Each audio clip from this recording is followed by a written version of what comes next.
Hello, everyone, and welcome to another episode of the War Report. I am Constantine Martelli, joined as always by GSP, and there is Hello. quite a bit that has happened this week, so I'll just give you a brief layout of what the show is going to be. So, of course, a lot of news to cover in Ukraine, especially on the Bakhmut front, but other news out of Ukraine as well that is no less significant. A little bit out of Europe, a little bit out of the Asian East Asian, Central Asian part of the world. Quite a bit about the Middle East. We're coming up on the Turkish elections. Those will be on Sunday, which will be a day after this airs. We'll have more coverage of that come next episode, of course. And a little bit about Europe, of course, and just making the general rounds, and possibly some stuff on the current border crisis in the U.S., as well as some of the things surrounding Trump and his real resurgence or lack thereof, depending on how you want to look at it. But without further ado, I say we get into the most important topic of the week, that being Ukraine, which I will hand it over to you now. Yeah. So we'll talk strategy after I finish the minutia minute. We'll just be like small points, and then we'll get, I guess, into the nuts and bolts of the fighting around Bakhmut and the recent. I wouldn't call it necessarily a counteroffensive at this point. That could change tomorrow, but what looks like a successful reconnaissance in force by Ukraine. So, beginning with the South, as we customarily do, um, there have been several attacks since our last recording on Odessa, including an area where apparently military material was being stored. A bridge was knocked out. Um, there were some unsuccessful attempts by the Ukrainians to use drones in Crimea. Uh, no oil facility, oil depot of the Russians has been hit so far. Um, there have been some skirmishes in the Kherson region along the Dnieper. The Russians have recently secured some of the islands there. Now, moving further west to the Zaporozhye region in the Engirdar area, the Zaporozhye nuclear power plant. Of course, the nuclear power plant has been shut off for months, but there is talk of some kind of an agreement um, with the UN Council for Nuclear whatever. Um, I don't. I mean, I'm very suspect about this. I hope that the Russians do not allow some kind of a force to go in there. Basically, their presence, if it turns into a presence, that's still premature, um, is to make sure that no one shells it or no one shells from there. Now, this has been the issue of the Zaporozhye nuclear power plant, and this desire to stop that from happening using these kinds of measures has been discussed before. Nothing has come of it, and to be frank, the Ukrainians haven't tried anything either for quite a while. There is shelling across the river, but nothing in the Zaporozhye nuclear power plant's direction.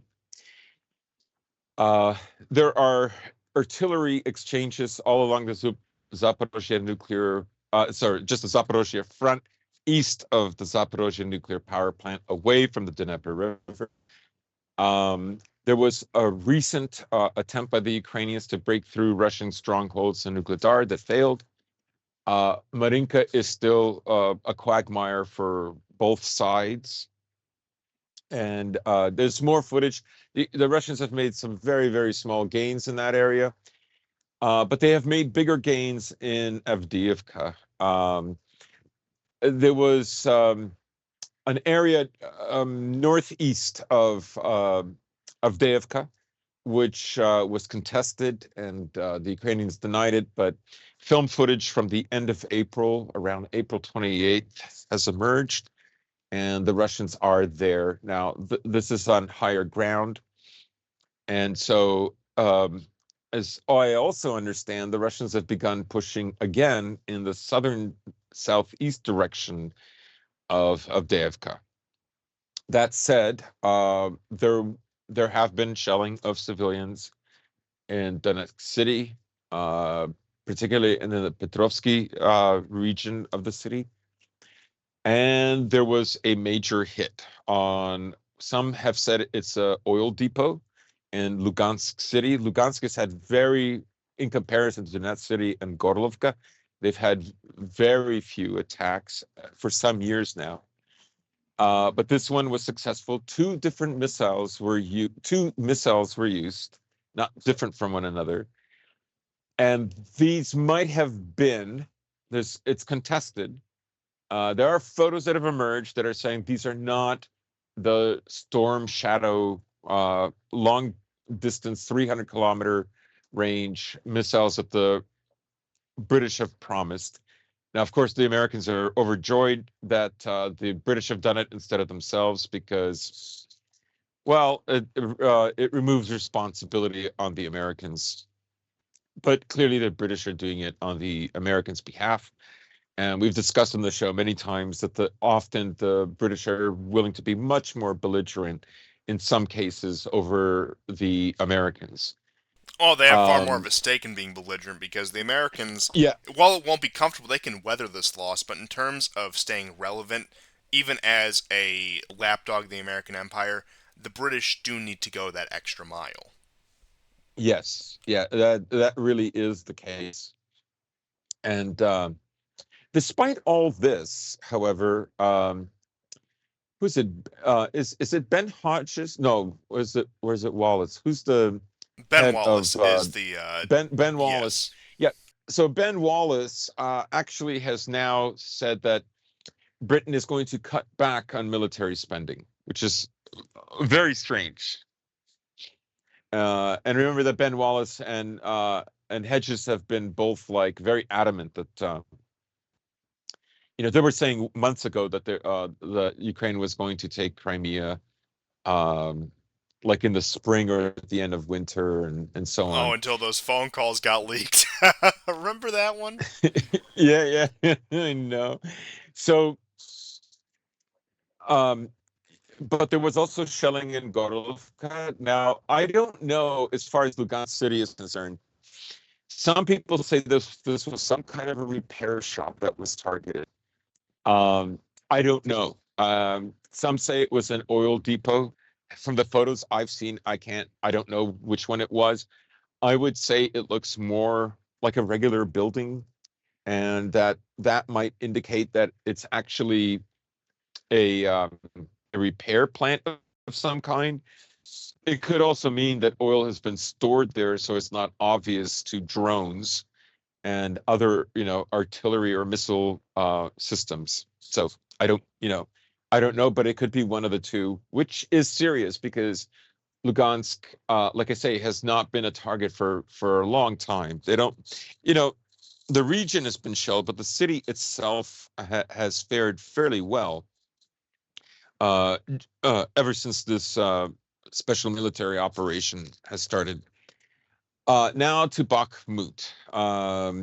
This is very interesting, and like I say, we are going to get into the nuts and bolts of it as soon as I finish up with Bakhmut, because in the north there is not that much going on in the Svatovo, Kremenaya, and Kupiansk direction. There is, of course, in Kupiansk a new concentration of Ukrainian forces. Now, that is also the case all along the Kherson Zaporozhye fronts as well. Whether these are the newly trained units or not, I don't know for sure, but they are building up their troops there. Now, this is an area where the Russians have successfully defended for 6 months and even taken back some of the land that they had lost during their battles for Kupiansk and Izium and Liman. So um, we'll just have to wait and see. Um, an update on those Akhmat Sila guys from Chechnya. RT did a little bit of a special. These guys were isolated for 5 days. Uh, the troop consisted of 22 members. Now, five did die. but I saw video footage of Russian artillery and planes dropping bombs around on the Ukrainians that had surrounded them. And this is what allowed them to escape. And apparently, all of them are going to get medals for this. I've forgotten which medals they're going to get, but uh, so be that as it may, let's go to Bakhmut. Now, a few days ago, there were a few bits of territory that the Ukrainians had managed to take.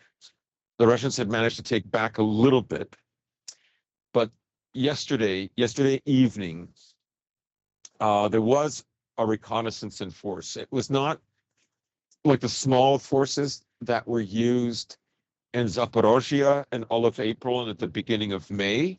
These are much larger forces.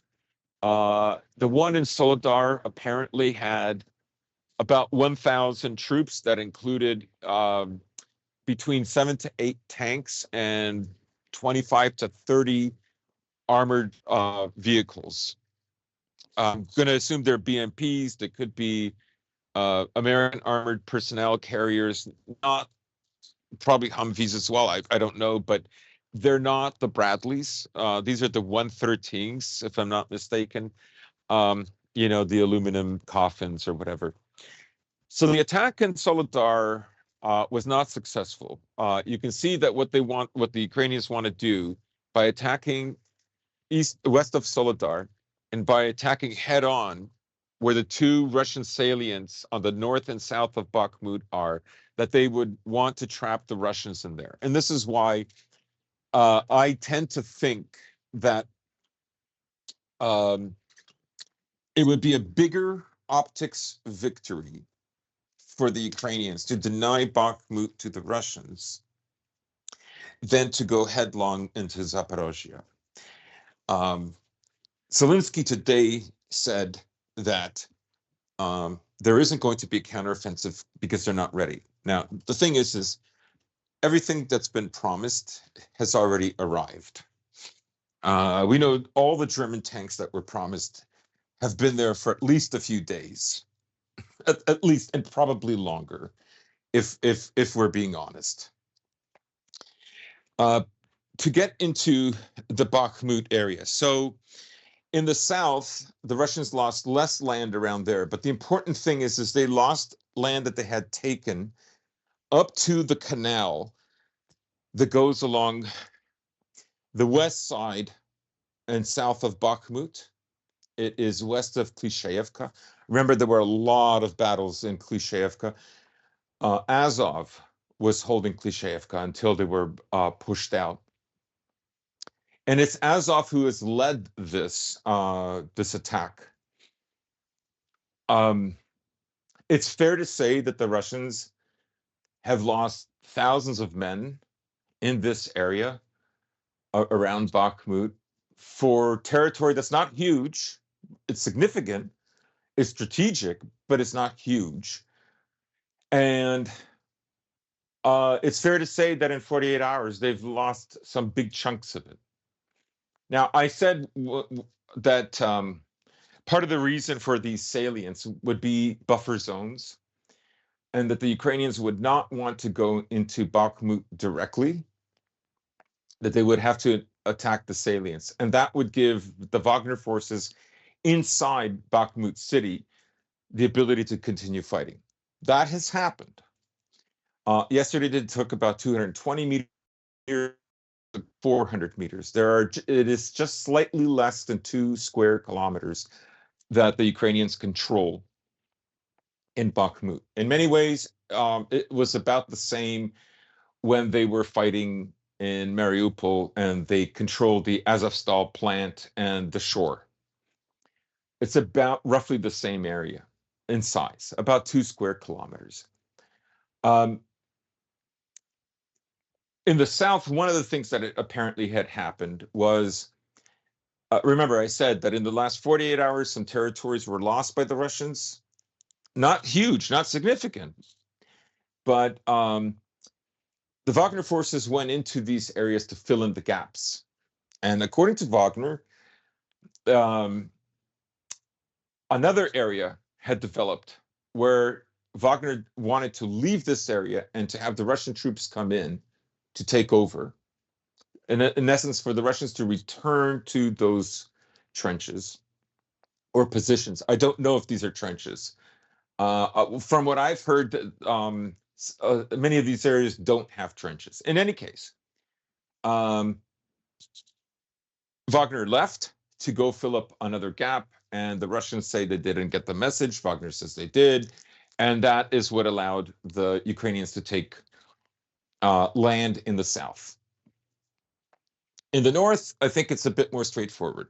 I don't know if I mean in the last week, similar exchanges between VDV and Wagner forces have happened where they work together. Their combined effort. The Russians basically got very close, like literally less than 50 meters from the highway. What this has meant for fighters inside Bakhmut is a very difficult time to get out, right? And so that would force them to go across farmers' fields. And everybody has seen footage of the so-called road of life, or some call it the road of death, that's littered with army material, sometimes bodies before they're cleared out, and all kinds of civilian vehicles to help with the efforts.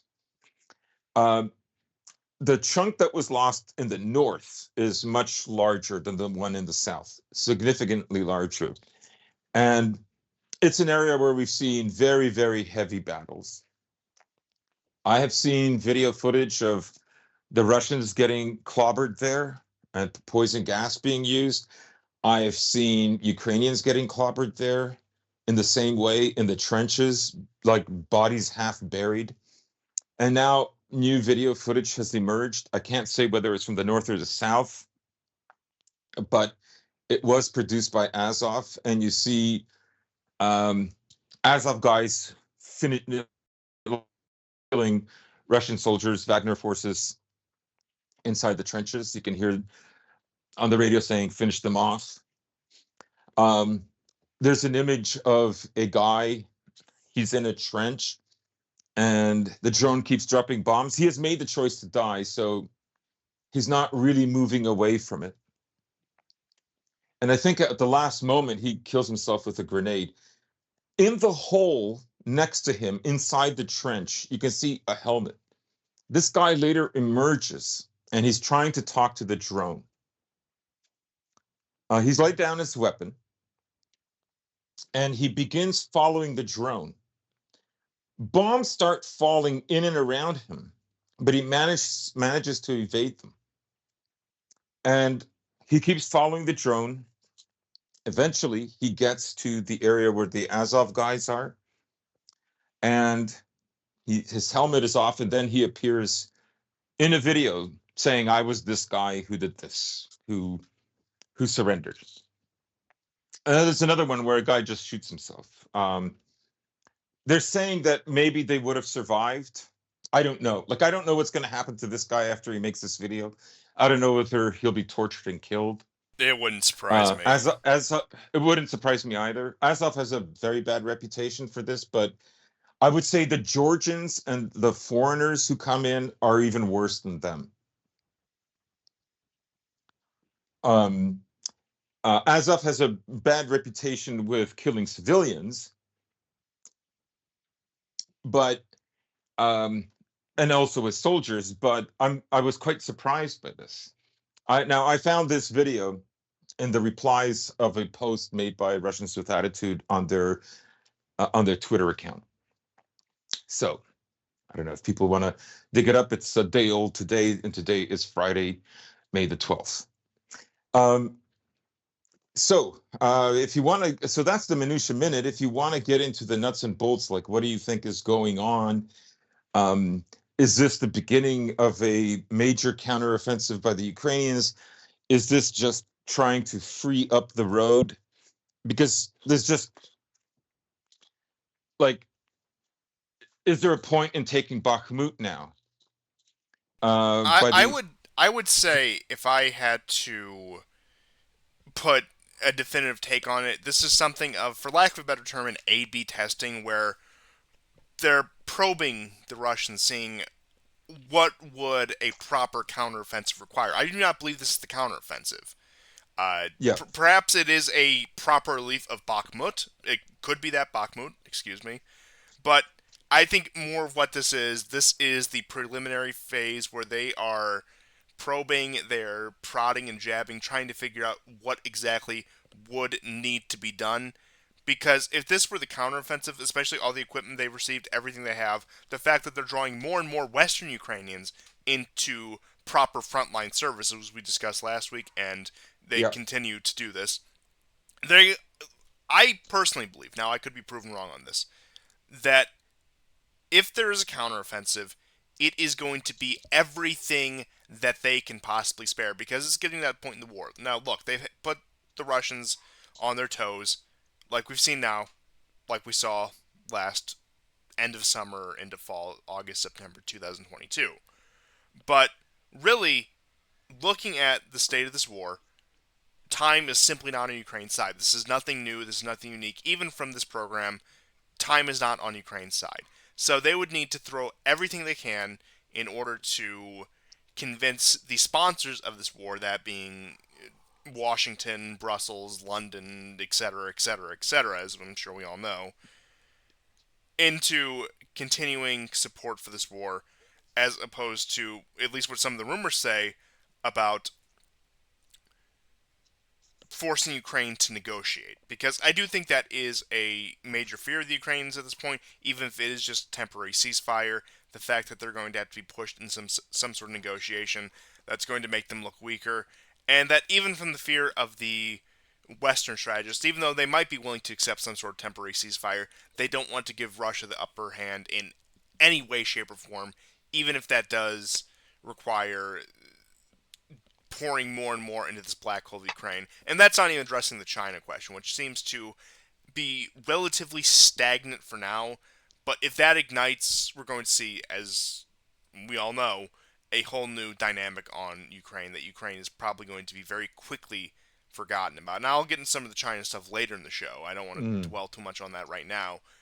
But what we're seeing right now is probably the most pivotal moment for the Ukrainians in terms of, is this war going to be a shorter or longer affair? Now, I'm not going to say it's going to be a short affair at all. It hasn't been. If it was short, it would be over already. It would be long over already. But the question is, it's going to really paint the direction of what this is going to look like. This is going to look like some sort of valiant resistance, or is this going to be a national humiliation? In many ways, I do think it has been both so far, but I think this is what happens within over the course of the summer. I'll just put for a broad time frame, is going to determine what this is really going to be, and I think it's also going to determine on the part of the Western strategists if they are going to push for the supposed peace that came out. I believe that was towards the end of last year, beginning of this year, when the Pentagon was talking about trying to force Ukraine into negotiation. I think that was sometime in February. I think that will be the real determining factor in all of this, depending on how this supposed counteroffensive will go. And I do think, to address the Russian side, depending on how this goes, is going to really address how seriously this war is taken. Now, certainly this war is taken a lot more seriously than it was in the beginning phases of it. It's being fought much more like a proper war.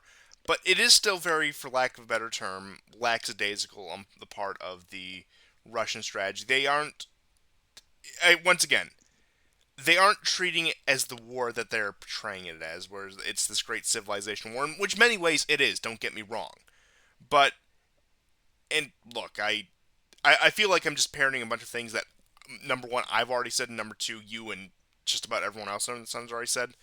But it doesn't feel like the rhetoric matches the actions, especially on the Russian side. Now, I could be proven wrong. This Prigozhin incident that we discussed yeah, last week and will probably continue to go on, I do think puts an interesting dynamic on it. But unfortunately, with a lot of the analysis on Russia in particular, not only this conflict, but the Russian perspective in particular, I think the jury is still out, and that's far too hard to give a definitive answer that isn't just a bunch of speculation. Right. So a few things about Prigozhin. Sometimes he's his own worst enemy. Like I think the only time he doesn't exaggerate is when a place has or has not been taken.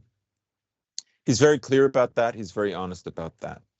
When he got resupplied with ammunition, according to him, he was 70% down, right? And that was why there were so many losses and so on and so forth, right? When that happened, he got everything he wanted. You didn't hear a peep. This is about a week ago from the Russian MOD. Then he started saying, "I'm down again," right? And it could be just the nature of the fighting. It's civilian, it's urban fighting, so it's going to use up probably more bullets than artillery shells, and that's sort of the nature of the fighting. In that area, this 2 square kilometers, the Russians have now completely taken Tchaikovsky Street. And remember, I said that the citadel looks like the letter D, kind of like a boxy form of the letter D, the way you have like on a college insignia. Think of it like that, and it's slightly leaning 45 to 30 degrees. Well, the front of it, from the latest maps from Syria maps, the first row of buildings have been taken by the Russians. Yesterday, there was a chunk in the middle. They've expanded that. In the bottom corner, there are 2 high rises the Russians have taken. So they have made inroads into the citadel. And this is what I mean about retaking a completely destroyed city. I don't know how worth it is for the Ukrainians. Remember, the Ukrainians do not weep over these cities. Not really. It's mostly about wanting to keep the Russians from pushing them out of the area than it is about salvaging the cities. Um, no civilians are going to return to it. And, if that happens, then the Russians will probably just, bomb the place even more. In any case, there were some analysts, like the guys on the Duran, they're really hooked on this. Prigozhin is having a nervous breakdown. He's not a military man. I mean, all those things are true, but it doesn't necessarily mean he's having a nervous breakdown. He could just be emotional. Like I say, it's just his behavior. Um, it could be a lot of things, but um, definitely, I think he does exaggerate. Um, how much munitions he has or doesn't have. You remember last week after the Russians started using incendiary bombs, which lights up the way to use regular artillery. That's their main function. Now, if they land on you, of course, they'll kill you. But the Ukrainians are very well dug in, so they know when they first see these things to rush into the basements. There's probably no civilians, but I saw a story from a week ago about fighting in Marinka. There was a house that had 5 civilians trapped, and the Ukrainians refused to stop shelling it. Actually, the Russians could not rescue the people out of there, and they died. Um, like I say, the Russians, like the other thing that Duran did is it blamed. Now, I will never appear in the Duran. Oh no. um, but one of the things that Mercurius said was, who, because there was this enormous panic, as I said to you off air. Um, there were reports that the columns have started moving into Belgorod, uh, columns of amphibious landings near the Zaporozhye nuclear power plant across the Dnieper, all these other areas, right? And a panic set in because, of course, as I said at the beginning of the show, the Ukrainians successfully took areas in the south and in the north.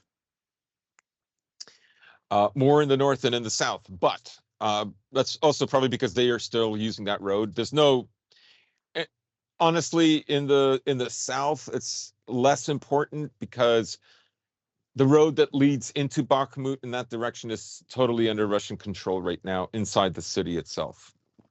And it's their eastern flank against the citadel. That's where they are now. So I would say that the counter I would have to Mercurius saying that Prigozhin was responsible for this panic. Prigozhin is not really responsible for this panic. Prigozhin could have kept quiet, and it would have had an immediate effect on the panic to some degree, but it would not have completely stopped the panic. And the reason there is a panic is because of what happened last year in Kharkov and Kherson. That's why there's a panic. If that had not happened and Prigozhin said these things, and the amount of loss of territory, which is minuscule in comparison to last year, and I mean minuscule. And again, we don't know what tomorrow will bring. We don't know if the Russians are sending more forces in that area. But the fact of the matter remains is that if the successful Ukrainian counteroffensives had not happened last year, there would not have been a panic that occurred yesterday night. Ultimately, it's the Russian MOD that is to blame for this, and not Prigozhin. Oh, absolutely. I Um, don't think that's that goes without saying, and I think anyone who would really disagree with that is just completely off the mark. yeah, like I think right now, um, if the Ukrainians don't attack, what they're going to say is, even if they lose Bakhmut, the next stage will be to try to take Avdiivka. Now, if that's successful, that could be really great. Wagner will go and retool and refit itself. And they will have to, and the regular Russian forces will have to hold on to Bakhmut. Um, as long as there's fighting near Bakhmut, the Western press will make great hay out of it. If the Russians take Avdiivka, the West will say it's not an important place, even though that is the place that the Ukrainians used to shell Donetsk. Which should have Um, been taken care of far sooner, but far look, sooner, look, that's what's done far is done. sooner. But that, Yeah, truthfully, and I will say just as another aside, so you have Russia, and I think quite justifiably so, saying they're going into this war because of the situation with the ethnic tensions in Ukraine. That's one of the myriad of reasons, but certainly one of the main ones. And they not only go in, but after several months, they officiate the integration of these territories into Russia. And with that, they say this is Russian clay. These are Russian citizens. We're not going to give them an inch in this land. I mean, but then the Kherson thing happens, which should tell you all you need to know about some of yeah, the dysfunction within the Russian Ministry of Defense. But I'm getting off track here. But especially in the case of the Donbass, not only have these people been shelled for almost a decade at this point, but after the official annexation, after the integration of these territories, at least on paper, into the Russian Federation, you still have Ukrainians shelling Russian civilians. At that point, once again, according to the Russian state, and in my personal opinion, I do agree with the Russian state in this matter, these are Russian civilians that are being shelled by an enemy force at war. And it has been a situation that has been unaddressed for so long. And like I said, I agree that Avdiivka is. I know Bakhmut is the flashy one, the one that everyone loves to focus on, but Avdiivka is really the vital one in terms of, I would say, Russian credibility, especially inside Russia, for the people who've been following this conflict for the past 10 years. And you can probably attest to this better than I can.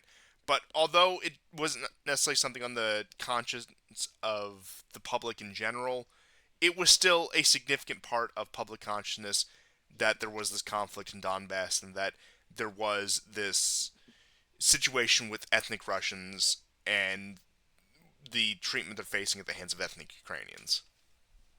yeah. Um, it could be that if the Ukrainians receive like longer range missiles, they might play a different game where they back off from Donetsk city area and then just shell it with these things, like because like their presence there is really to destabilize the society there. Then it like the Ukrainians do not have the force to take either Gorlovka or Donetsk city or Lugansk city or Mariupol. They're not going to take them. So they would rather, I think, destabilize them and hope in time that the people there see it as useless to even remain there, right? That's why, like for them, they feel that they can drag the war on in that manner, and then those people there will eventually lose heart. Um, Now, with this new force that has been created, now I'm hearing figures instead of 70,000, 68,000. It's actually more like 48 to 50,000. So that's back to the 9 brigades thing.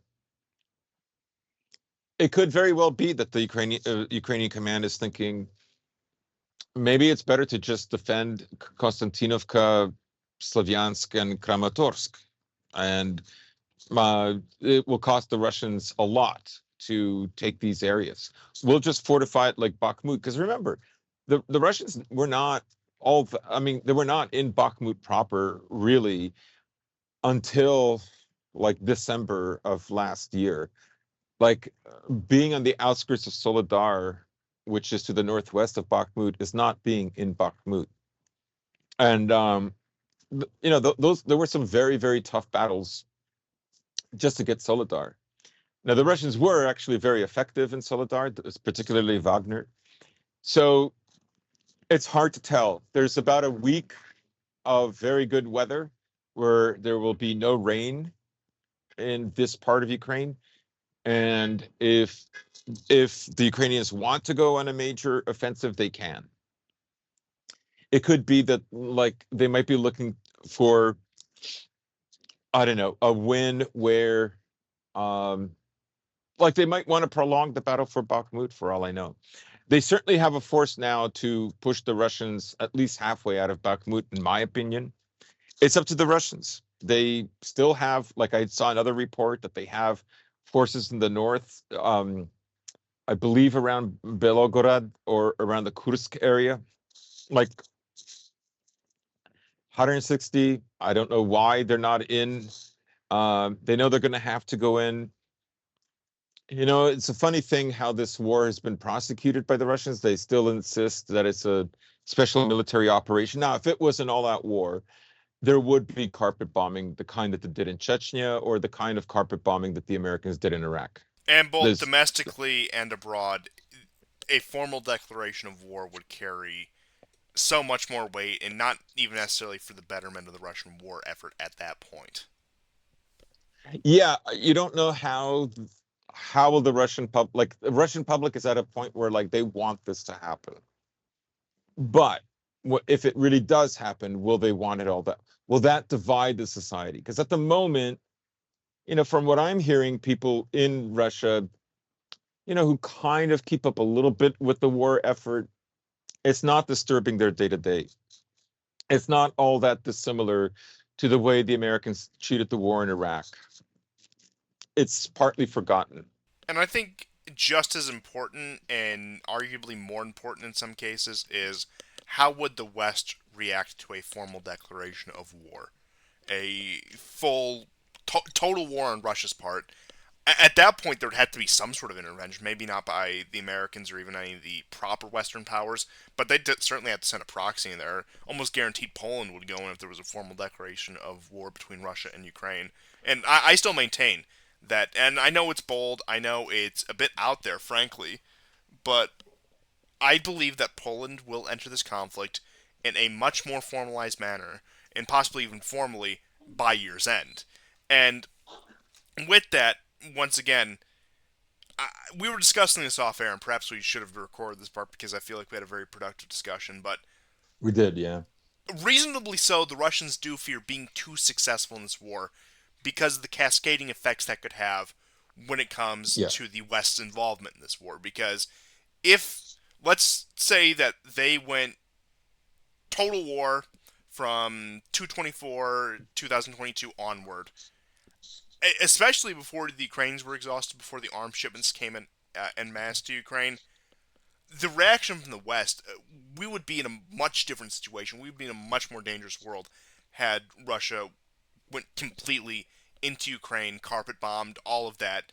We probably would have seen at least some NATO powers get directly involved within the first few months of the war at that point. And perhaps that's a bit of an exaggeration, or perhaps I'm being a bit too dramatic about this, but I genuinely do believe that.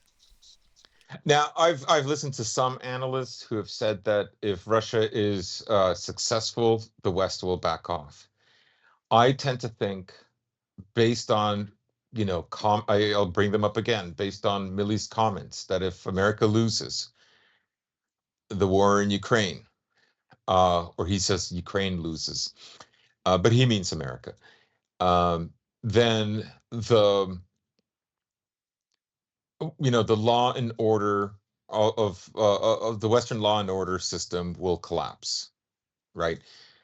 Now, it already is collapsing to some degree, right? Like, let's talk about the grain shipment, for instance, right? Uh, One of the reasons the Russians will probably go along with the grain shipment is the rules are not being implemented. But if Russian ships had to force the implementation, that would bring the ships into missile range of the Ukrainians. And that would be like an easy victory for them. So that's probably one of the reasons why they don't do that. However, the cascading effect from America's efforts to block the country with the greatest grain export in the world is that it's forcing very hard times on the Africans. And this is why the African countries are not going along with the US. Well, and Now, wouldn't the U.S. just love it completely destabilized Africa, especially considering the amount of yeah, they have pressure they could. calls to destabilize Chad now. Oh, absolutely. But the pressure they could put on Europe from migratory crisis and the amount of damage they could do to China's influence abroad with the billions they've invested in Africa at this point.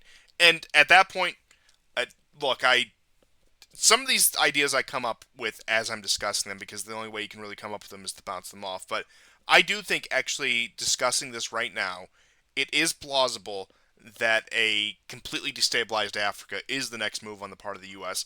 on top of tensions in Korea. I do think that these are very looking at it completely objectively, removing any opinions or morality from it, but looking at it completely objectively, escalated tensions and a possible conflict on the Korean Peninsula, and a destabilized Africa to put more pressure on Europe and on China as well, would be a great boon to otherwise declining American power. And then you also combine that with the potential of the American Navy to become a complete pirate force. Now, perhaps I'm throwing too many things at once, but I'm talking over the span of years. I'm talking a years timeline. But what we see right now is the fact that the American Empire, on the decline that it may be, still has so many dead man switches it can hit to make it so much more painful for the rest of the world. Right, and that's why that's why the rest of the world is strategizing. They're doing this slow approach, which forces America to act first, right?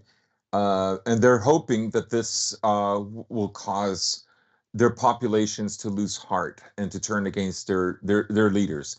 Now, we know that they're not like the public in the West is like, I mean, they're like, I'm sorry, but they're all cocked. They're like, it's not going to happen, but uh, the public could, let's say, if life becomes worse uh, for them, there's going to be fewer men who will, want to join the military, and that could be a problem. But I think for Oh, apathy and now, disengagement it, in society and the basic functions of a country will. If you think it's bad now, you haven't seen the beginning of it. right, right. But the thing is, right now they know that they're You brought up Poland. They know that the populations in Eastern Europe and Georgia have thousands of guys who would be still willing to go into Ukraine now and fight. And I'm with you. I tend to believe that if Russia showed more success, that's when they would come in.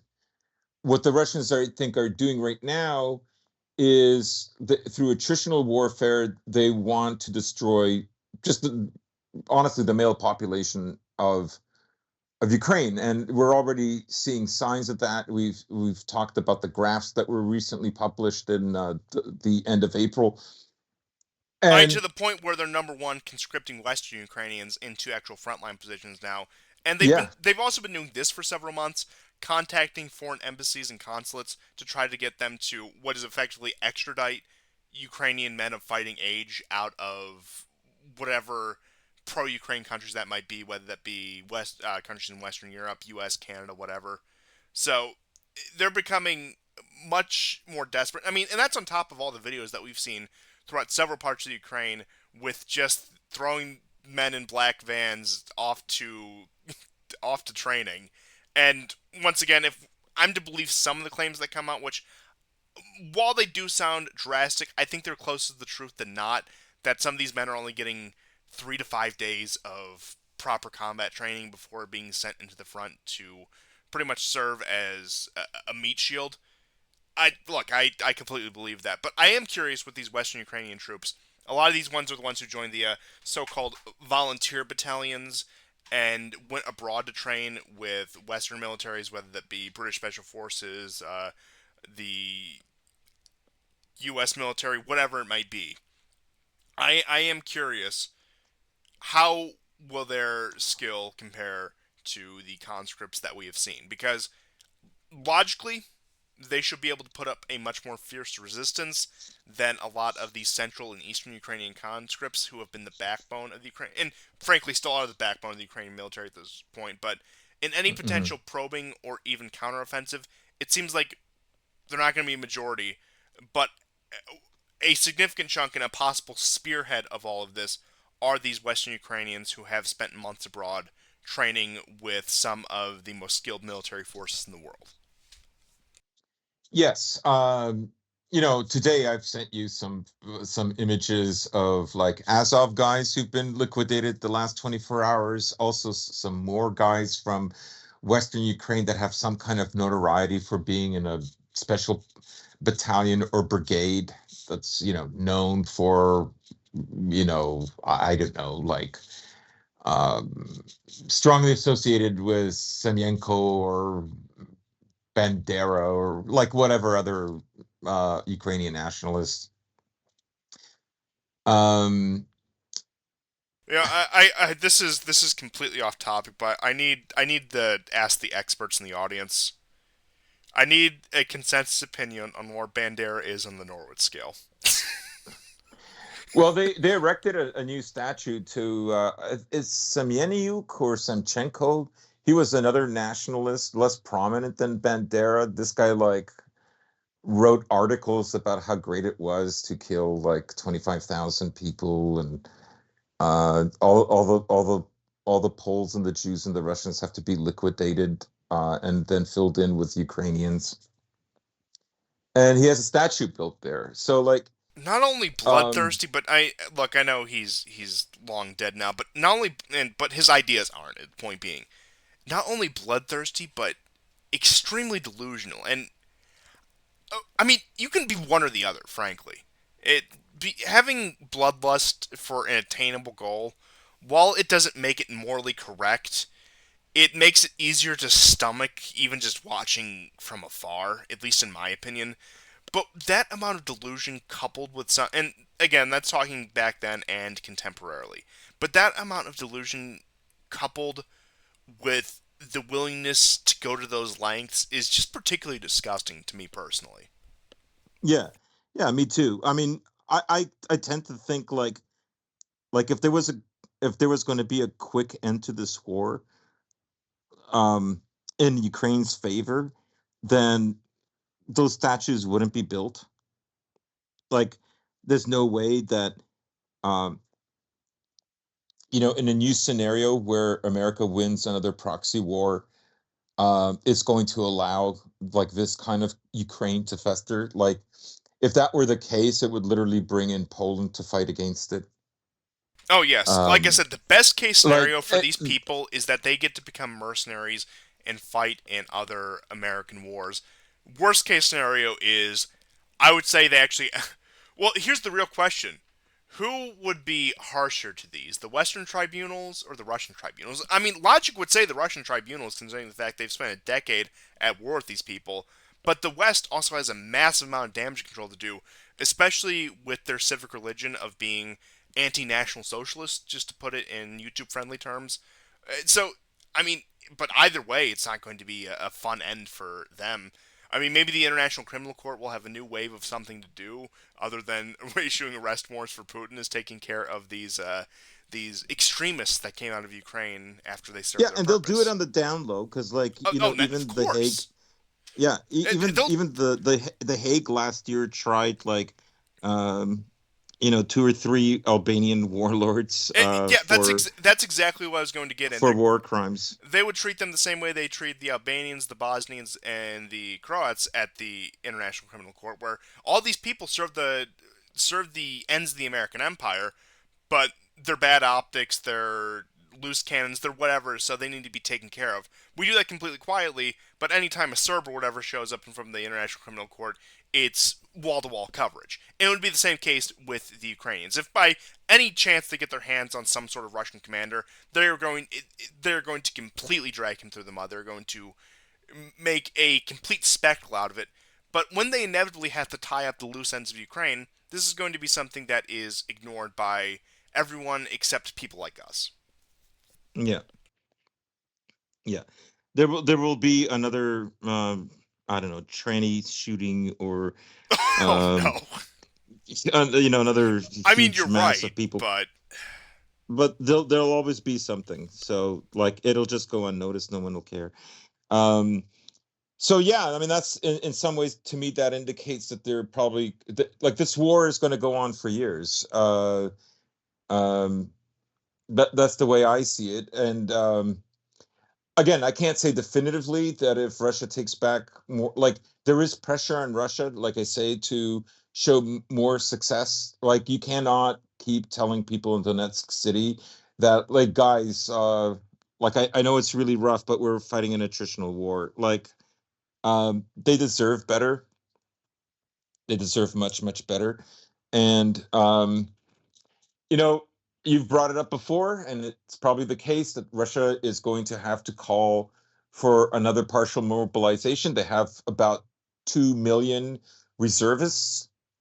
They use 300, some say 320,000. Uh, that leaves like a lot of other reservists. And I think that's what it's going to take. When Prigozhin said that, like, taking all of Donbass is probably another year or two, like, he's probably not wrong. Because I remember, before they started fortifying Bakhmut, well, they probably started much sooner, okay?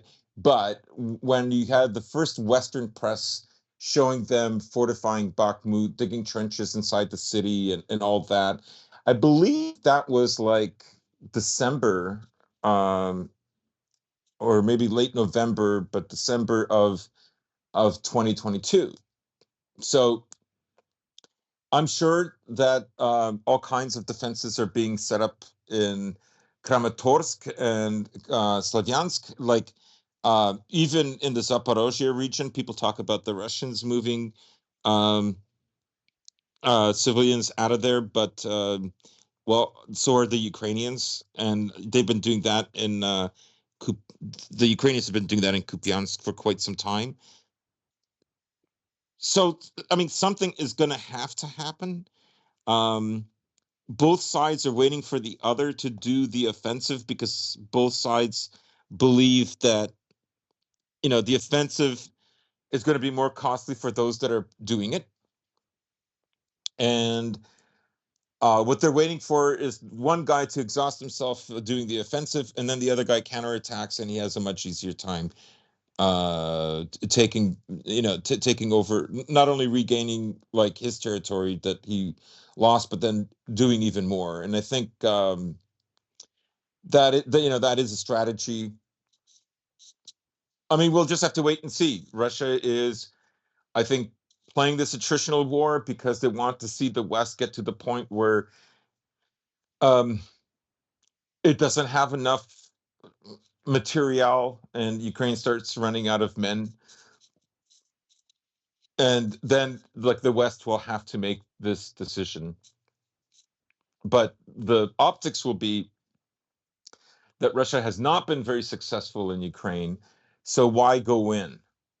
Um, we'll see. And it would be at this point that like there would have to be some kind of a false flag. Remember last year there were Ukrainians obviously who were panicking after they lost Severodonetsk and Lysychansk. Um, and this only happened, and that happened just like about 7 weeks Well, after remember they when lost everyone thought they were going Mariupol. to dirty bomb Nikolaev? Yeah.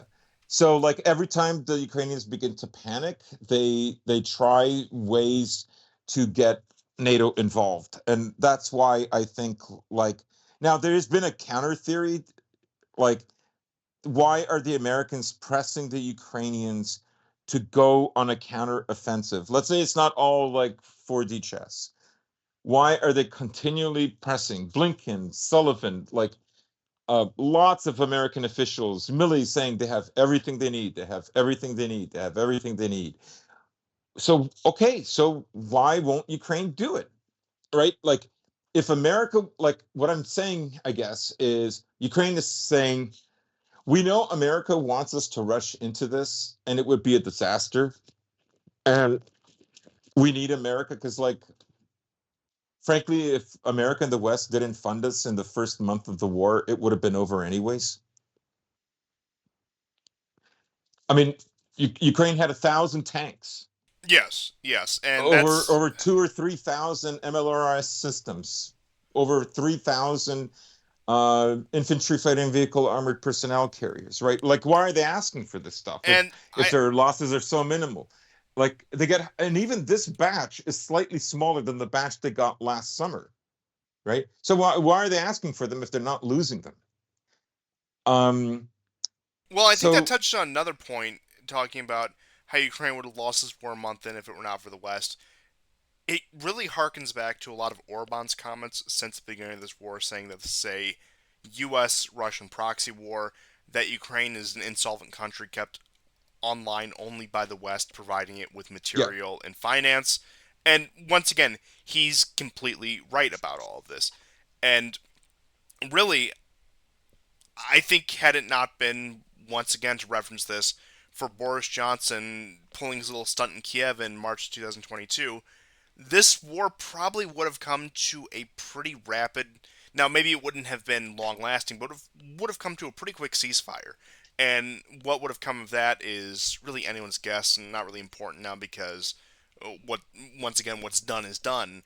But Ukraine, I feel like I'm a broken record here, is a country that at this point especially cannot support itself. And even a post-war Ukraine, what the hell does a post-war Ukraine look like is still a question I have yet to see a definitive answer to. What European Union and NATO, what does that mean? What does that mean? I mean, at this point EU membership is licensed for a complete depopulation of Ukraine.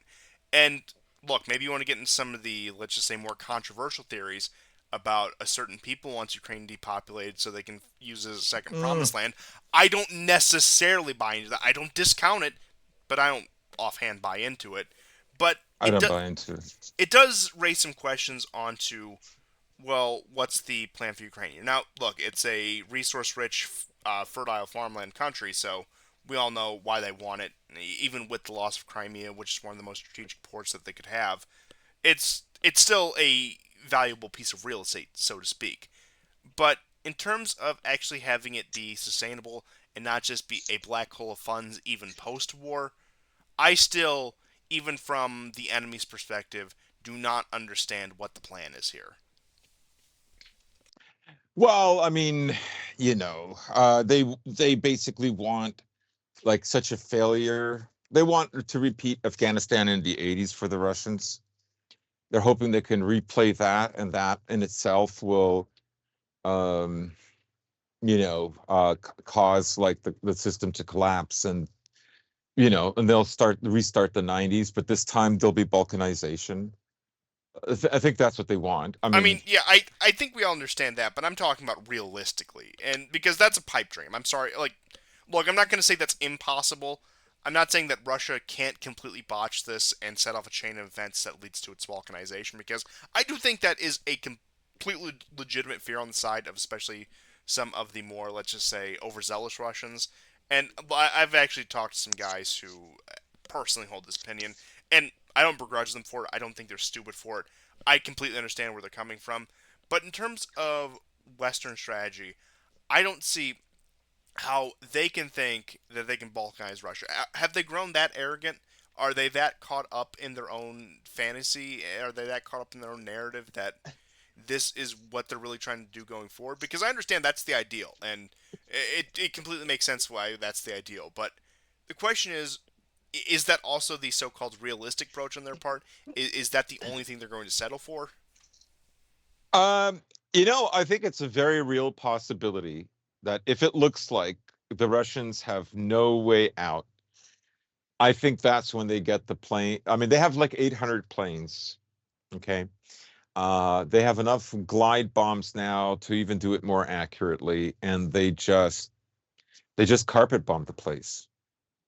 There's just nothing left.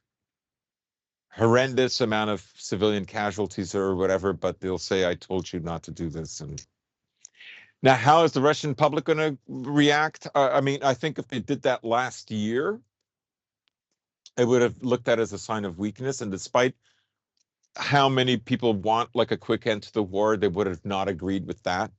They would have agreed with more manpower.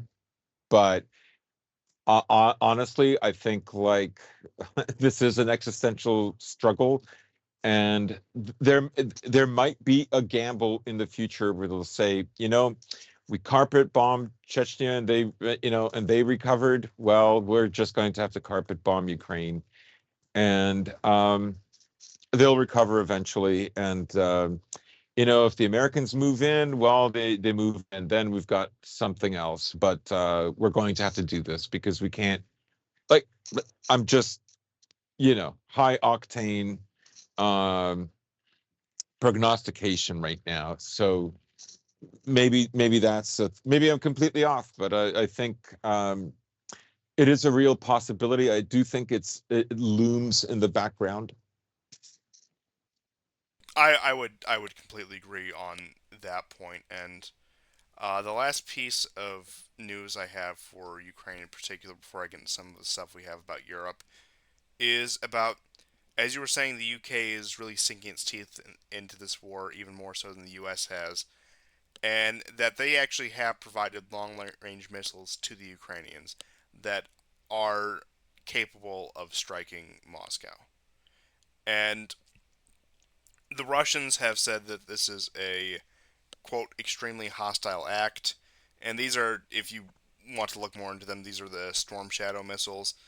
And it would, if used like this, could add a completely different dimension to this war. Because, look, we had the whole drone fiasco last week, which nothing much came of that in retrospect. But if they were to get the big guns, so to speak, and actually be able to hit targets like Moscow, St. Petersburg, whatever else, I think with carpet bombing begins then. oh, I really do. absolutely, they If the Ukrainians do that, they're going to get carpet bombed. I and really do. you'll notice that the Pentagon, since the beginning of this war, has constantly cautioned against strikes into Russia proper, even Crimea. They've even said, if you go after Crimea, it's at your own risk. We're not going to bail you out on that one. Now, how true that would actually be in a scenario where they did fully go after Crimea, insofar as they're actually capable, that's a different story. But point being is, the Pentagon, the guys actually calling the shots, the people actually conducting this war on Ukraine's behalf, think, even in their supreme arrogance, think that strikes into both Crimea and Russia proper would be a disastrous result. And I do agree that it would be carpet bombing. It would be the immense amounts of civilian casualties. It would be completely gloves off from the Russian perspective at that point. Right, because having like one drone that misses and the other one being taken out above the Kremlin with some kind of a weapon, like you notice that that thing just blew up, like nothing hit it, nothing was launched at it. It just blew up, right? That in itself, like part of the reason the Russians didn't overreact to that is frankly like it never had a chance. It was so symbolic. But these missiles that you're talking about, so they're carried by planes and they are subsonic. But if one of them should be launched and it lands even on the outskirts of Moscow or another big city is targeted, right? Like that missile is going to cause a lot more damage than even those old Soviet era drones that were launched at the Engels Air Force Base. If that happens, I do think all bets are off. The Russian public will not like Putin being soft will be a potential catalyst that he's not reelected. Um, or like they'll just want him out. Um, I don't see it, and really, it's the perfect pretext. If they do it, it will force the Russians to act, and I think if there'll you be want a public there will be public support for them to carpet bomb Ukraine. yeah, I would agree, and I think if you want a comparable situation, in which case I think it would pale in comparison to what we would see from in terms of response.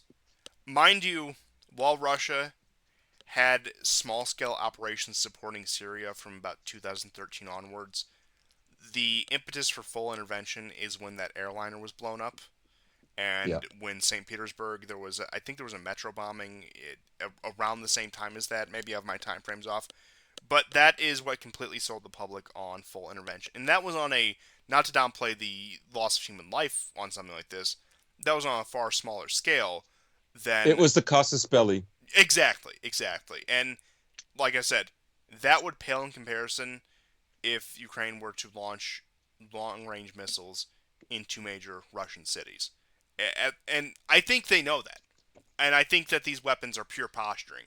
I think it is a game of brinksmanship insofar as that's concerned. Even in a hot war, there is still this kind of brinksmanship, which may sound insane on the surface, but you dig a little deeper, it nothing is can really be too insane about these sort of things. But or perhaps those are the last ditch effort on the part of Ukraine that they will strike that. But once again, I think both the They leadership might in strike Poland with one of them and say it was the Russians.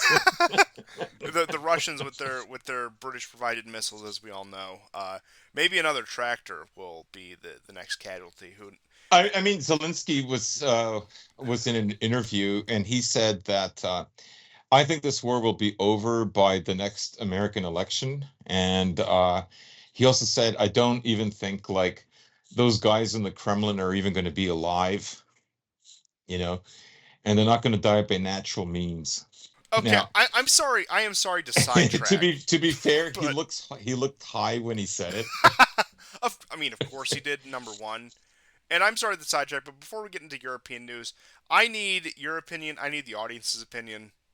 Zelensky. Now that we've had, let's see, 4 years plus a proper war under him, is he still the preferable option to Poroshenko? Mm, Would Poroshenko be worse if he were in office right now? mm. I mean, there's not going to be elections in No, no, Ukraine. I don't. I look, I'm not even asking that. I think that's a foregone conclusion. But in the scenario that Poroshenko is reelected over Zelensky in 2019, do you think he'd be worse than Zelensky is right now? Poroshenko. Yes, Poroshenko. You think he has a chance of coming No, back? no, no, no, that's not what I'm getting at. I'm asking a pure hypothetical. If Poroshenko won in 2019, and we're Uh-huh. in this position today, Zelensky Yeah. never got elected. Loser. I mean, he is a loser, Yeah. but he's a Yeah. loser in that case. Would he be a more disastrous force than Zelensky is today? I say yes, actually. Maybe. Maybe. The Candyman, the comedian. What a wonderful choice of Yeah. leadership. That's one of my proudest titles. But once again, that's a bit of an aside. I want to get into some real news about Europe and what is happening in Europe as a cascading result of this war. Once again, because Europe finds itself at a crossroads. I've mentioned this again many times, with the potential of a sanctions package on China being on their doorstep. And I think that would be really what does Europe in. They can't even keep their head barely above the water as they had been previously. But there are actors at play, mainly out of Washington, that want this. And I do have to say, despite how insane it might seem, I think it's inevitability. I think eventually the American empire will at least try to completely drown Europe before this bout of confrontations with both Russia and China is said and done. Because there's no other option that they have. As I had said earlier in the show, the American empire is on a decline, a steep decline, as a matter of fact. But they still have many tricks up their sleeve that they can pull out to make this just as painful, if not more painful, for everyone else as well. And I do think if the American empire is going down, they will sure as hell make sure to drag the Europeans down with them. In which case, sanction package and an adversarial stance towards the Chinese economically would do just that. Especially now that they've been cut off from Russian energy, cheap, affordable Russian energy. This is really the next move to completely tank Europe. And you might think it's absurd. Why would they completely tank Europe? Well, I think the answer is obvious at this point. Europe, especially post 91, has never been of any great strategic significance, even pre 91.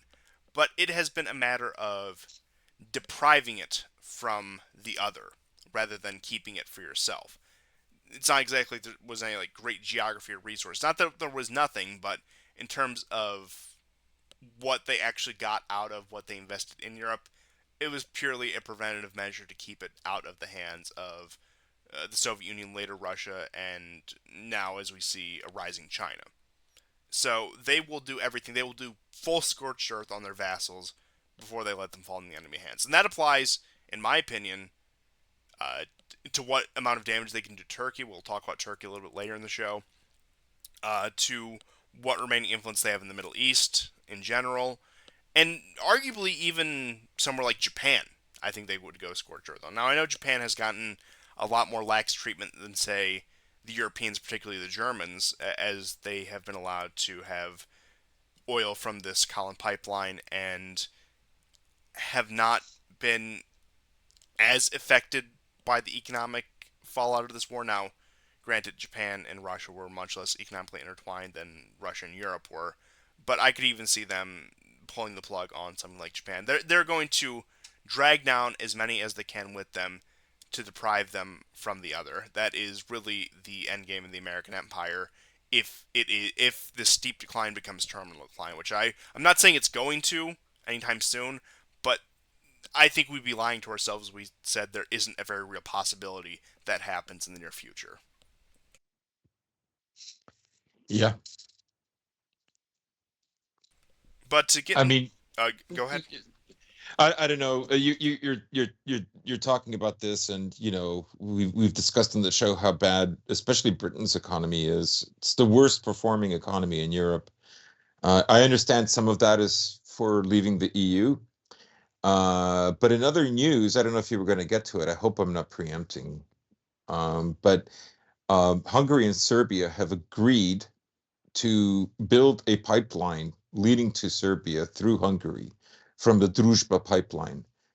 Now, the Ukrainians tried to attack the Druzhba pipeline, which failed. But now now the EU is saying we should have sanctions packages to cut off the Druzhba pipeline, because like I don't know what people know, but it's mostly the oil that's brought in by ships that's been sanctioned by the EU, but they're still buying Russian oil from India at a marked up price. Yeah, and also the And ships that switch out it contain ship out in contents in Greece, international waters outside of Greece, as we had discussed before.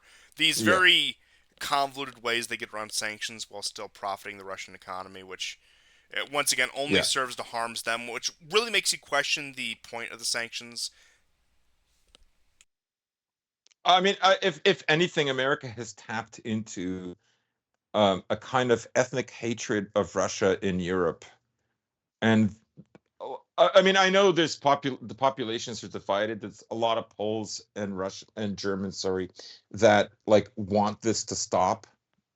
Um, But point being is I they would, have enough contingent in any of the major European countries yes, in order to have daggers pointed at Russia. Even if it's yeah. not a So they're majority, willing to take they this have loss for enough. now. Yeah, like I think a lot of them really do believe that like Russia's going to collapse any moment. Then we take over. Then we're going to be rich. You know, the cultural enrichment, the LGBTQ, all of that stuff, the diversity, it's all worth it. We're going to be rich. Or maybe they think like, oh, we'll be so based after we get rich that America will have to be careful around us. We'll just say no. And notice, I mean, the people who say stuff like this are not in power. They're just literally not in power. They're not like some of them don't even have jobs. Some of them are just bloggers. Hey, let's show some. Now, not Some them in respect. particular. Let's show some respect to the unemployed blogger, okay? Now, look, Yeah. I'm no blogger, but I was unemployed for a large chunk of the time I was doing the show. Number one, but number two, I've also never claimed to even be close to the reins of power, nor have I ever claimed to desire such a thing in any serious matter.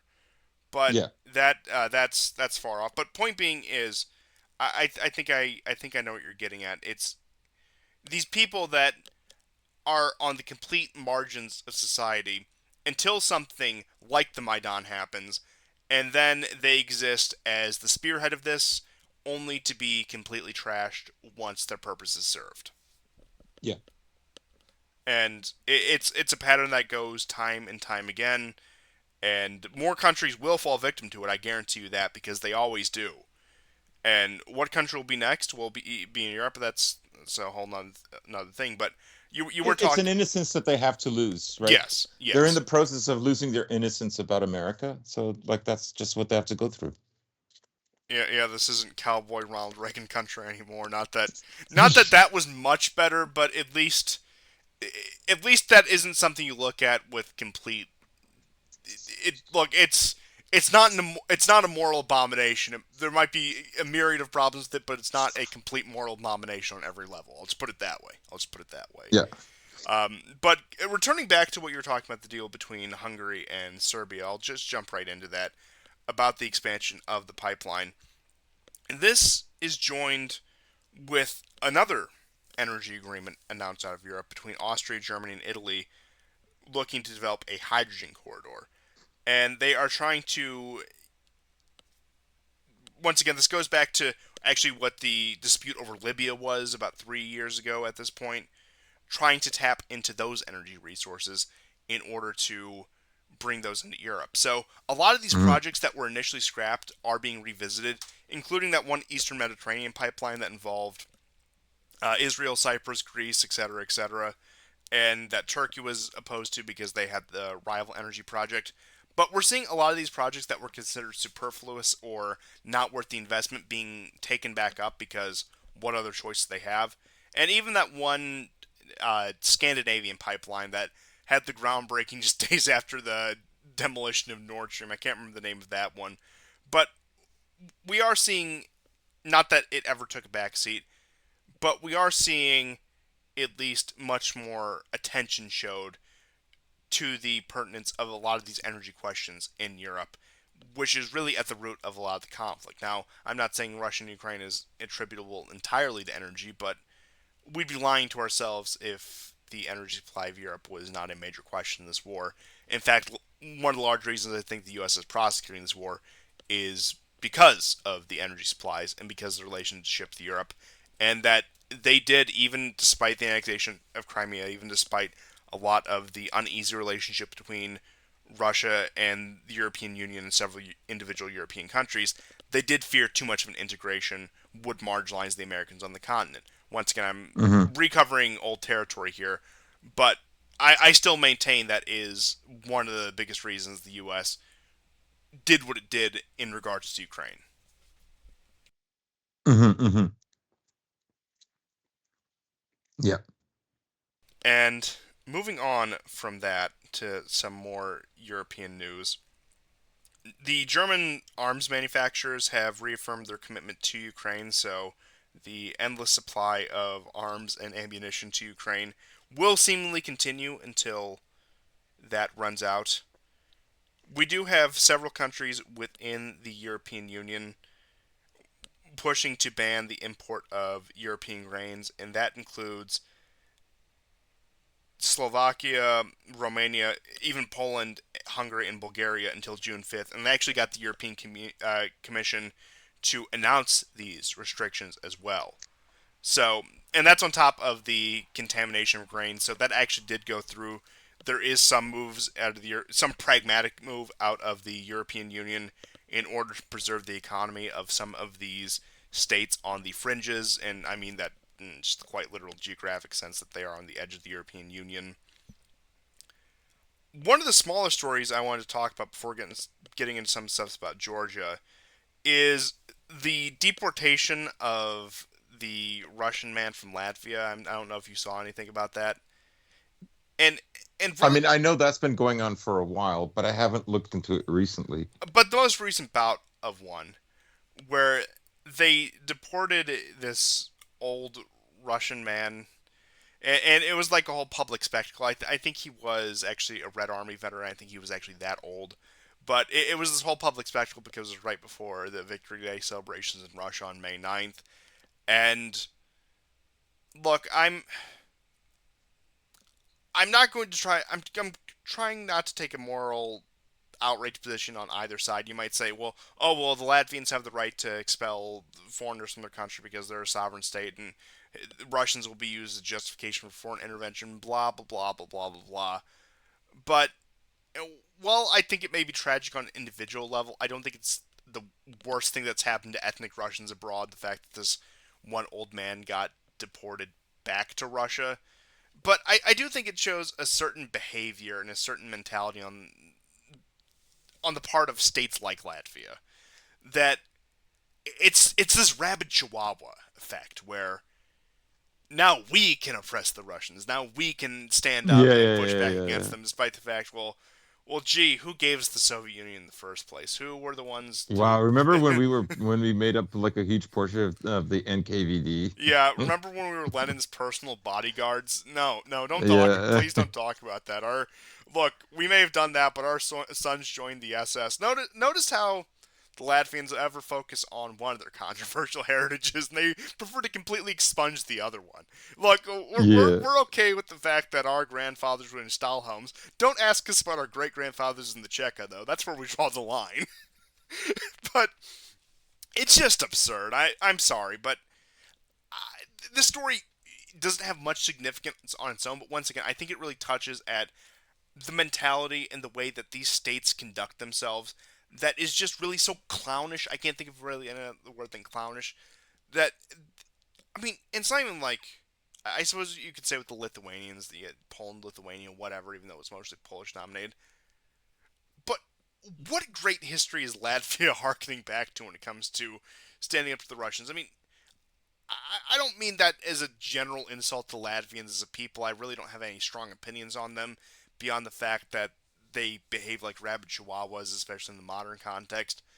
But what's we all know the point here, but even when it comes to your purported goals, what is being accomplished here? What what are you aiming to even do here? I find myself asking that question time and time and time again when it comes to a lot of the actions of the West, and especially when it comes to the West's little lapdogs like Latvia. Like, I mean, Poland, I suppose there's a bit more of a rationale. There's more you can point to. Poland has more significance. But when it comes to these statelets like Latvia, what is Mm-mm. who are you trying to impress? Yeah, yeah. Um, I mean, it's the same dynamic that all these countries have that used to be in the Warsaw Pact, and then now they're in NATO. Like, it's like I've been saying for a long time. Like, they believe that in the destruction of Russia, how it's like a moral good, but it's also um, like a practical good. It's kind of like it's a sort of like an American prosperity gospel. We have the right to defeat them, and we deserve to defeat them, and we deserve their riches. We're like morally superior, so we should get all this stuff. And here are the reasons, et cetera, et cetera. Um, but they know because America will be there, right? Like, I mean, I've also said it before that if Ukraine should slow down, I don't see like why the Americans wouldn't try to do something in Kaliningrad. Like, and recently the news is Poland will now refer to Kaliningrad as something. I can't even pronounce it, even me. Some gobbledygook. Yeah, so now they won't go with the German name for it that existed before them, but so I mean, I see that as a kind of maybe potential provocation. I remember that channel; it just become like it was always cringe, anyways. It was so pro NATO, good times, bad times, but like before the war started in Ukraine, like they had a video about a potential war with NATO in Russia. And their scenario was Kaliningrad. And I'm dead certain some of these guys are probably paid by the Atlantic Council or CSIS. I'm almost sure of it. And so it doesn't mean they're not dedicated, that they don't believe in their vision. I think they do, and they're strong proponents of the intermarium thing and so on and so forth. But um, You know, um, I never forgot that video, and I know that like Kaliningrad itself is like behind enemy lines, and it's one of the things that like because of its missile systems there, it kind of preempts some like it can like if all the missiles went off, let's say hypothetically. Samson option, Russian edition.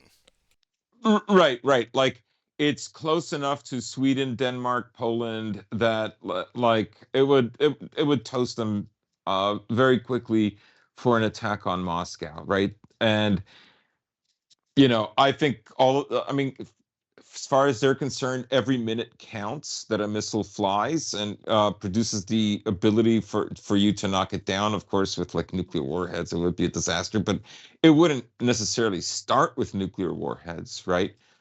Um, even the story I read about the American stealth bomber that the Serbians shot down, like it happened within 28 seconds, and it almost didn't happen because of the coordination that had to be executed between like the truck with the radar and the truck with the missiles, and it almost didn't happen. And so every minute counts, and in this case, every half minute counts. So just something to think about. Yes, absolutely. And we also have reports that Poland is going to send more MiGs to Ukraine, so the shipments still continue. And it also begs the question, where are the competent Ukrainian pilots who are exactly going to be flying these things?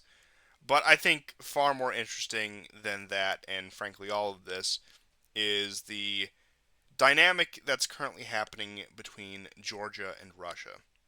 So, by no means is this any sort of reconciliation between the two. By no Mhm. means are we seeing any sort of real mending of bonds. But mind you, just in the past week, Georgia has been rejected as a candidate for the European Union. Just in the past few months, they had the showdown over their laws when it came to NGOs, which drew the ire of the West, unsurprisingly.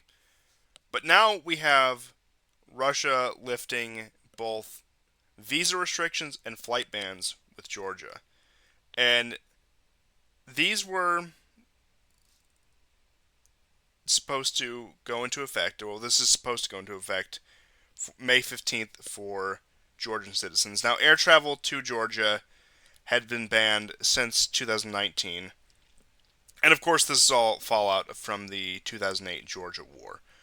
But despite all of this, Georgia and Russia have still been on, I don't want to say good, but workable economic footing even since the '08 war, even after the Ukraine war, after all of this, even with how many Georgian volunteers going over into Ukraine, the countries are still on very decent terms when it comes to trade and economic relations.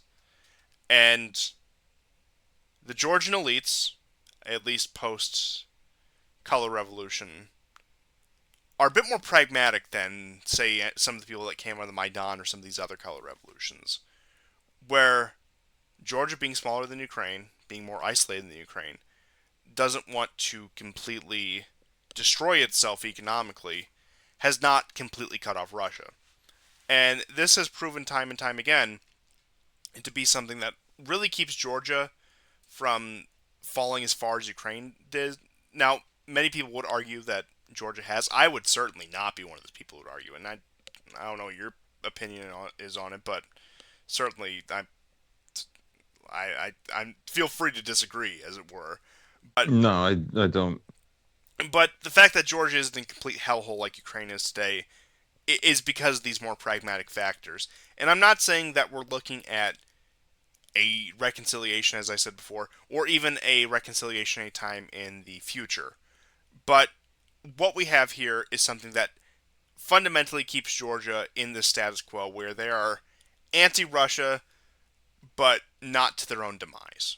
And I think that will be something that in the future, if Russia does succeed in its goals in Ukraine and does succeed in its goals across the world in a wider sense, and the West does continue to falter, Georgia can very easily pivot itself into a comfortable position. They're really in a position where they can't lose either way, despite the fact that the West is bearing down more on them.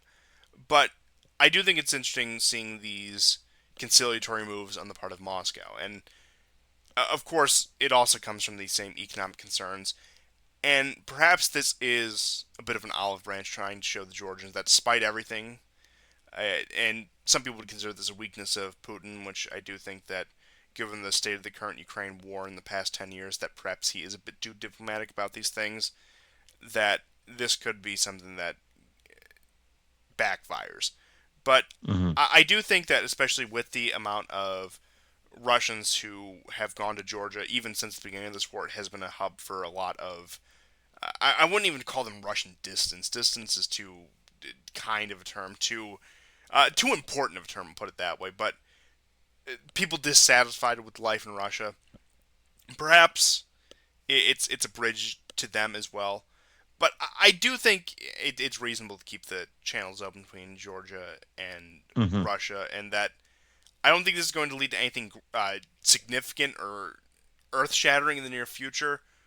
But I do think it shows that even after everything, between the NGO law and the failure of Georgia to be completely integrated into both NATO and the European Union, that the color revolution has been effectively curtailed there, especially with the presence in Abkhazia and South Ossetia, and that the situation is under control as far as Russia is concerned, which is why these restrictions aren't necessarily needed anymore, and there might be some long-term benefit into lifting those and even being a bit conciliatory in a case like this. Yeah. I mean, considering the win for the U.S. in blocking the law for foreign funding of NGOs, which of course the Americans wanted to block it, but because it would just reveal that virtually every NGO is funded by America directly or indirectly, either by America or an American vassal state. So um, this is a bit of a coup for, like as you rightly describe, the more pragmatic leaders of Georgia. Georgia is like there are a million Georgians living in Russia, and the countries have a history, sometimes troubled as well, but you know, uh, Russia is Georgia's largest trading partner. A lot of Russians live in Georgia as well, or they have vacation homes there. And as you say, also a lot of Russians fled there. But it is a major deal, and similar to Serbia, Georgia has not levied any sanctions against Russia, much to America's chagrin. The same applies to Turkey. Actually cited as a And reason why they weren't accepted into European Union candidacy. yes, yes, because like literally the only thing to get into the EU now is sanction Russia and maybe go fight Russia. Doesn't seem to be a problem for a few tens of thousands of Georgians so far, but Yeah.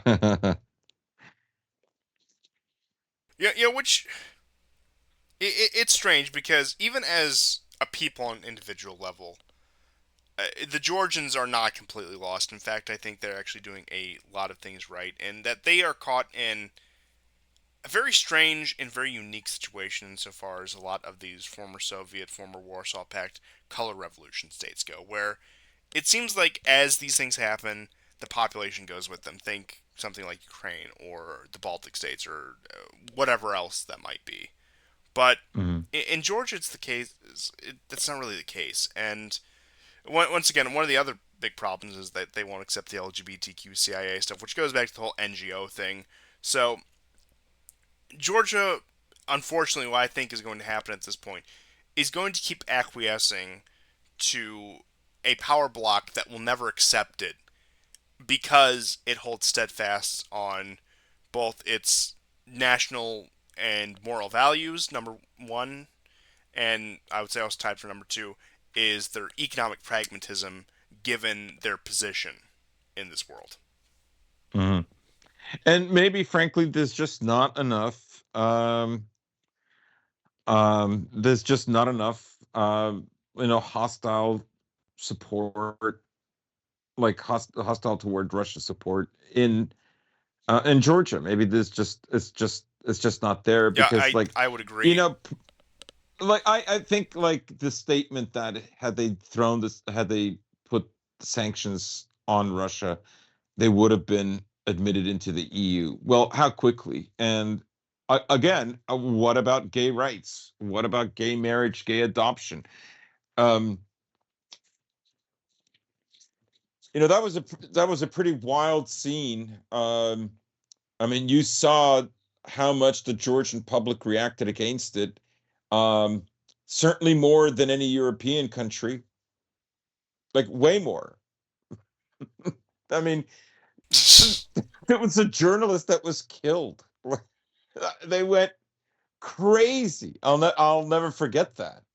Uh, they climbed on the fire escape to get to the office for one of these LGBTQ NGOs. These was an American outfit, and the guy just climbs up all the stair, the balconies, and gets to the top and starts tearing up a rainbow flag.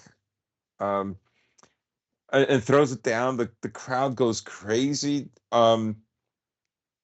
They needed thousands of cops just to keep, like, some some mows, some um whatever, the typical westerner, urban westerner that's metrosexual, or maybe they are gay, um from from doing the protest.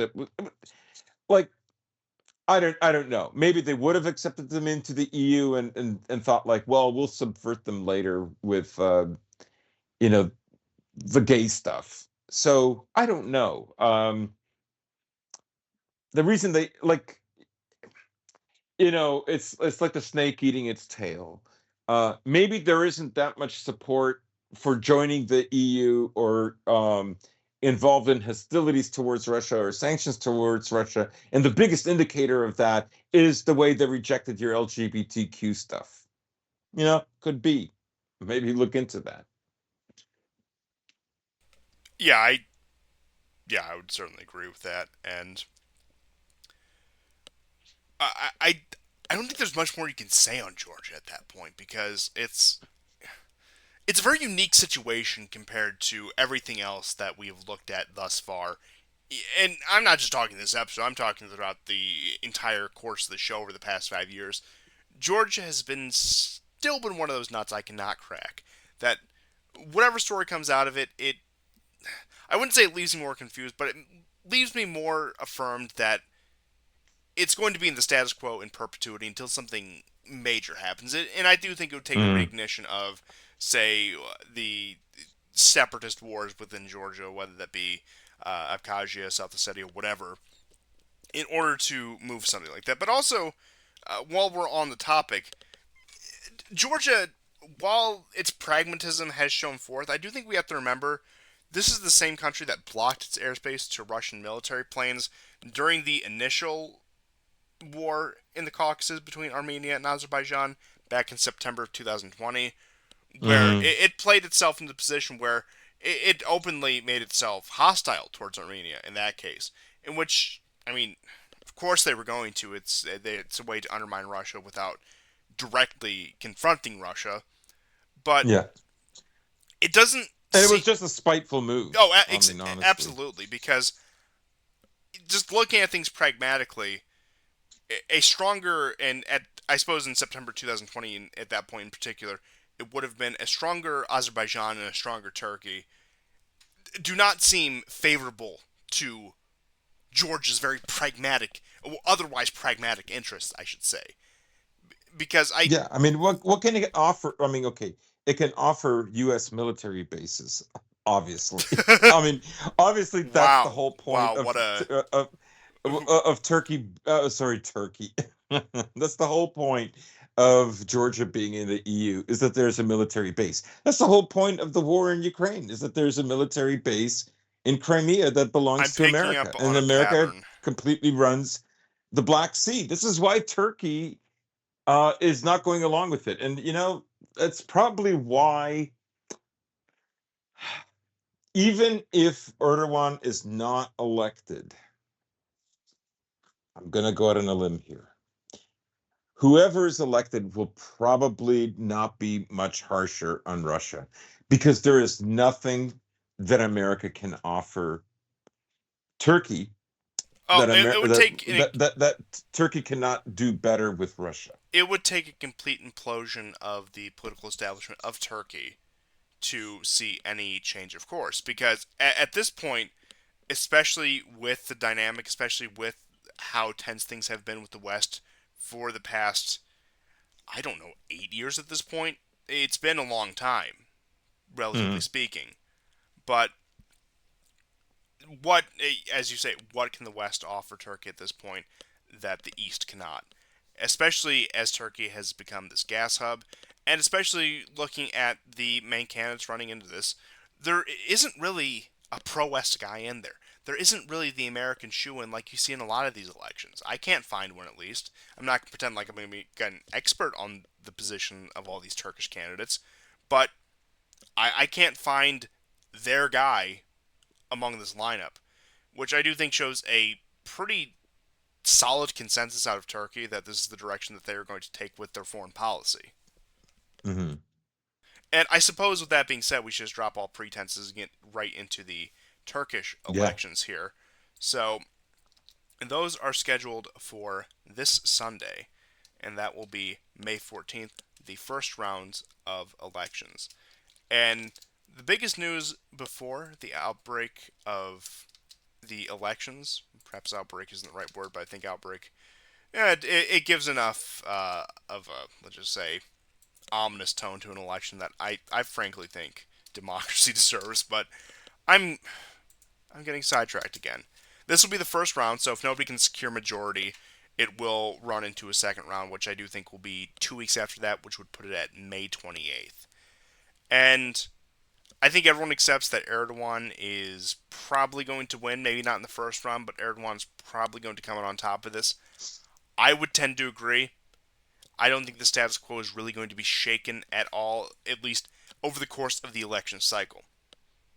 I think post election is where the fireworks are going to happen Good because point. we're going to see a few things. We're going to see the election go off without a hitch. Erdogan is likely going to win the second round. That's my official prediction. I'm not going to give any detailed numbers, but that's what I'm going for. And then we're going to see a 2020 Belarus style situation where protesters flood the streets, crying foul that this election was not fair, saying that Erdogan stuffed the ballots, did whatever, was undemocratic, and of course, undemocratic, not necessarily as a defense of Erdogan himself, but just speaking objectively, undemocratic as anyone who goes against the American empire, which Erdogan has been doing more so for the past, actually, since the runtime of the show for 5 years. Funny how that happens, but what are you going to do about that? Remember when he Hmm. sicked his personal bodyguards on the protesters, and that was a whole controversial thing. And they threatened, I think he threatened Mike Pompeo with the Ottoman slap. I mean, say what you will about the man, but he's a character. He's a character, love him or hate him. But I'm getting sidetracked here. But they'll activate the usual suspects. They'll come out in the streets of Turkey. And perhaps if it gets too intense, we'll see an uptick in, let's just say, Kurdish separatist violence, which I do think is probably the next logical move they can make if they can't dislodge not just Erdogan, but Turkey from this current position in general, assuming the opposition wins. Now, if the opposition wins, if one of the opposition candidates win, I will say it'll probably be a much calmer and smoother process until we actually see what the new ruling party does in Turkey. Because if they continue on with the status quo, which is more and more leaning in the camp of Russia, then we're going to see problems. But if they do a 180, they're pro NATO, they're pro West, they do all of that, then those are suddenly going to disappear. But I think for more immediate chaos is going to be in the wake of an Erdogan election, which I do think is still the most likely outcome here. And will they be able to dislodge him? I don't think so. But I do think that what will effectively be a second coup attempt is going to be a point of no return for American Turkish relations because despite everything, I mean, America still does maintain two very large military bases in Turkey, two very large airfields. Which case, I mean, they say they don't keep nuclear weapons there. They've said that since the Cuban Missile Crisis, but I think there's strong reasons to disbelieve that. But even after the attempted 2016 coup, even after the deterioration in relations between the U.S. and Turkey, major U.S. bases have been maintained there. And in the attempt of a second major regime change, it's going to be a complete severance, in my opinion. Now, will Mm. Turkey leave NATO? Will Turkey officially go through this process? Probably not. There's really no benefit they have in leaving NATO right now. It helps maintain at least some sort of illusion of playing that middleman. And of course, there's still plenty they can squeeze out of the West to play against Russia. That a lot of that still exists now. That dwindles more and more every day, but it's still there in some presence. And I don't think the U.S. and I think they certainly will attempt this, but it will be a fatal mistake in terms of losing one of their most strategically positioned, I guess, ally, for lack of a better term. And I really do think that's the path we're on. I think the American foreign policy planners are either so arrogant or stuck in such a purity spiral that they will sooner or later lose grasp of Turkey. Yeah, I mean, as long as they don't have Crimea, Turkey has to be a country that comes under their thumb even more so, right? Now they'll get a lot of support from the Greeks for this because I mean, I don't know, some Greeks might actually think like, oh wow, America is finally on our side. They respect the democracy we gave them, like whatever. If you've ever heard like some Greek nationalists talk, it's hilarious. But I mean, um and that's I mean, I don't it's blame them because Turkey like routinely picks on Greece, and they've done some pretty horrible things look. I'll just put to them, I'll just put it and this way. mm, When it comes to the Greek-Turkey conflict, completely on the side of Greece, no questions asked. But I do think there yeah, are enough people, and I think this isn't just exclusive to Greece, but several of these smaller nations that were maybe under foreign subjugation for the past several centuries and have only recently regained their independence within the past 150 to 200 years, which also describes Greece. But I'm getting too far into the weeds here. But point being is, a lot of these nationalists from smaller countries will look at the situation right here and think that, oh wow, this is our opportunity. Finally, we're going to push back. Finally, NATO is going to be on our side. Well, when the opportunity arises, you will be thrown under the bus. And if they think they can bribe Turkey back into the Western camp by throwing you under the bus, by throwing your concerns and territorial claims under the bus, you best believe they're going to. And that's going to be one of the first things that they do. You exist as bait to keep the important, yeah, the vital members of NATO. I've been saying this for years since the beginning of the show that yeah, Greece, Bulgaria, whoever else will be sacrificed to Turkey if need be. And I think we're getting to that point where a lot of the Aegean island disputed claims, you might see a sudden change of that's a tune great point. on the part of the US and the European Union regarding the Aegean islands in order to keep Turkey from flipping fully into Russia's camp. Because that's really the last thing they have to offer them of any substance. Yeah, I think that's an excellent point. We don't know, but I mean, there's a potential for that. There's definitely a potential for that, and I like your prediction of the possibility that if Erdogan does win, that acts more to destabilize the country than him not winning, right? Um, because there's more potential that way, right? Like last week, I mentioned The Economist was saying that this is the most important election of 2023 anywhere in the world, right? Yeah, you can tell like how important this is for the West, particularly America, right? And like I say, as long as they don't have Crimea, they're going to need Turkey. And this is not an optimal situation for the US, right? They do want to expand the empire. It needs to keep growing. That's what empires do. They grow and centralize, and it's just that pattern until they can't do it anymore. And there really isn't like anything that America can offer them that they don't have a better scenario than the present one that they're in. So uh, that doesn't mean that there aren't like Turks that are foolish.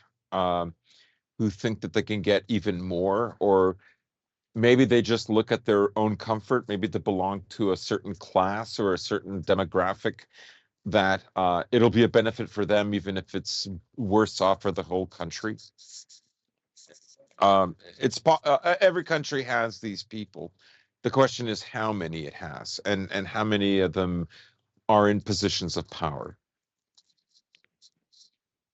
Yes, and once again, I think that is probably the most vital question in all of this. But with Turkish elections out of the way, I think one of the other major issues concerning Turkey that also could spill over into the election is the current negotiations that are happening with Syria. So, Russia has set forth a quote unquote roadmap to mend ties between Turkey and Syria. And according to Lavrov, this is, quote, our task to determine the general guidelines for further progress. And the best result of our discussion today would be an agreement to instruct experts prepared to draft a roadmap for Syrian Turkish normalization in the next ministerial meeting. And Lavrov said that these could be put forward to the leaders of Russia, Iran, Syria, Turkey, etc. And this has been something that's been going on for a while.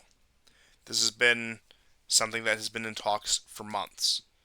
Now, while we have seen some setbacks, we haven't really seen any major setbacks in terms of this.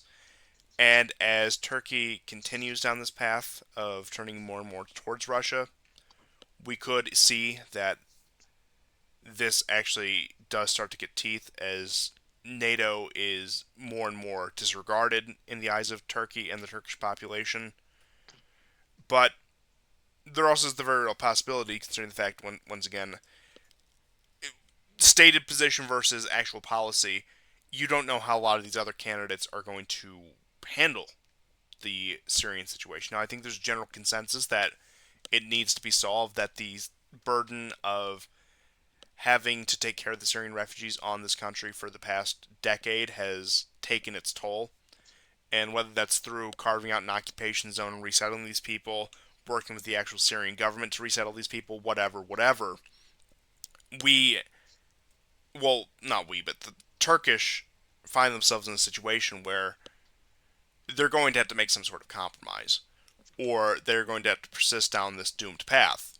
In which case, that's exactly what it is, and I think that's exactly what certain parties in this would want. They want more destabilization in this, and weaponization of refugees is also another.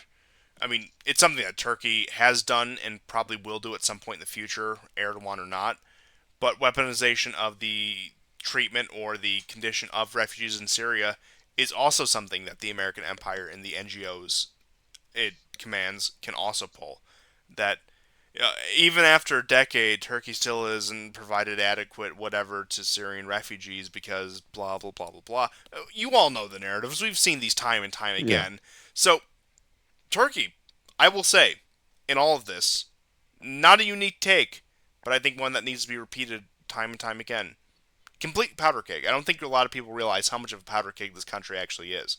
And that shouldn't be a shock to anyone who knows anything about both the recent history and even going back further, that this is just all hell waiting to break loose at the drop of a hat.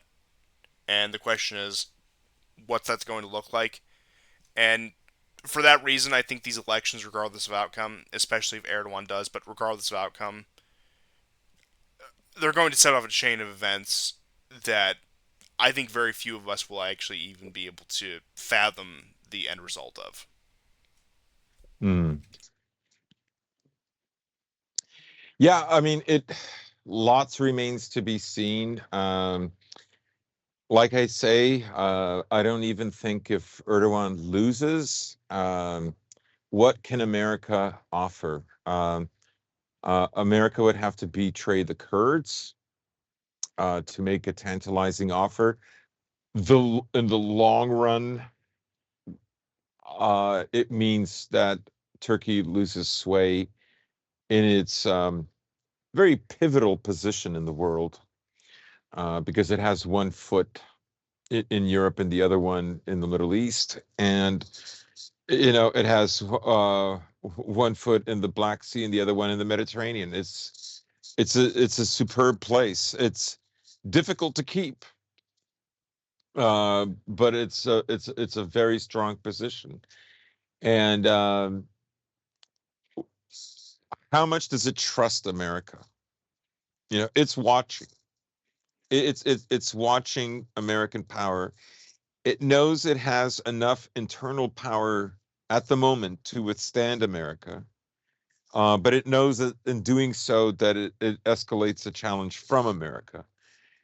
If it leaves NATO, if it's forced to leave NATO, which would be a really big deal, because I don't think even in the worst case scenario, Turkey would leave NATO. It would have to be really bad. Well, can I make a Um, call back to one of my long-standing points yet again? Turkey's the linchpin of NATO. Even after all of this, even if it's just down to the U.S. military bases there, Turkey is the linchpin of NATO.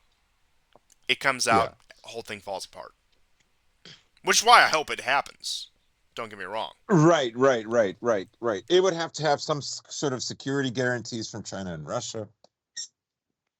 Um, its biggest woes are the economy, so that is often a catalyst for domestic unrest that could unravel things.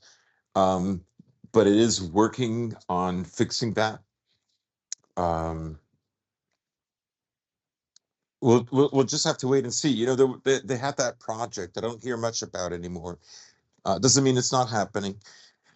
Uh, but they wanted to create a canal to bypass the Bosphorus. You know, um, I haven't heard anything about it, but That that was was supposed to like be their from centennial 2 years project, ago. but that, I mean, especially, and I think we're all forgetting, in the aftermath of the earthquakes, Yeah, a lot of these things have just been yeah, completely relegated to irrelevance. yeah, yeah, absolutely. But I suppose further out of the Middle East, we do have some brief updates out of Syria about the situation on the ground there. So, out of Syria, there were police officers killed in a bombing in Damascus on the 10th, which was on Wednesday. And these weren't Israeli strikes, these were suicide bombings, these were ISIS, Al Qaeda type of attacks. So there is still low level violence insofar as that is concerned. And just a brief summary of events over the past week on the topic of Syria. On May 9th, SAA artillery positions shelled Turkish backed forces of Kafir Tal. On May 9th, SAA shelled positions of Turkish backed forces in Takad. On May 10th, Bashar al Assad received an official invitation from Saudi Arabia's King Salman bin Abdulaziz to attend the upcoming Arab League summit in Jeddah as Syria has been readmitted into the Arab League. On May 10th, the Foreign Ministry of Russia, Syria, Turkey, and Iran met in Moscow. And on May 10th, the Russian Ministry of Defense recorded no cases of hostilities and ceasefire violations in the Idlib region in the past 24 hours. So there still is a very low intensity conflict continuing in Syria, but there have been some developments as we were discussing the potential roadmap to peace that Russia set forward between Syria and Turkey. But getting into more Middle Eastern news, Egypt has snubbed an American request to deny its airspace to Russia. And I'm trying to figure out who thought this would have been successful. Now, Egypt 30 years ago, maybe, in the hands of the US, post agreements with Israel, whatever, in terms of that, Egypt was a country very much receiving an endless stream of U.S. bribes. That's what the foreign aid to Egypt was, to keep them pacified, to keep them complacent in the American camp, keep the canal open, and keep hostilities with Israel to a minimum. And that worked for a number of years. Not that either of those things have changed. The canal still is open beyond a small incident a couple years back we will not return to. And hostilities with Israel are generally kept to a minimum. Now, maybe as the situation continues to deteriorate in Israel, we could see a reversal on that. But Egypt and Russia have been increasing ties over the past several years, and especially since the outbreak of this war. Egypt has been one of these countries that has shown interest in BRICS, has shown interest in these alternative organizations that are forming, and has also found itself at odds with the West. And Egypt, funny enough, has also been one of these third party countries that have been buying Russian oil and shipping it on their tankers to Europe and to other places that are currently sanctioning Russia. So they have also played the middleman in this. And not that the U.S. has completely lost influence over Egypt, not that American Egyptian relations have completely tanked, but this was a request that was not going to be granted from the start. And I don't know, once again, who thought it was something that was even feasible, but we're truthfully more likely to see Egypt close airspace to American planes than we are to Russian ones. And I'm not. We're not just talking military here. We're talking civilian and commercial aircraft as well. Not that I think they would close to the Americans, but there is once again the American empire can offer you nothing. It just close your airspace, no benefits to be had, no counter offer. Just stop cooperating with Russia. Hmm. It's a tall order.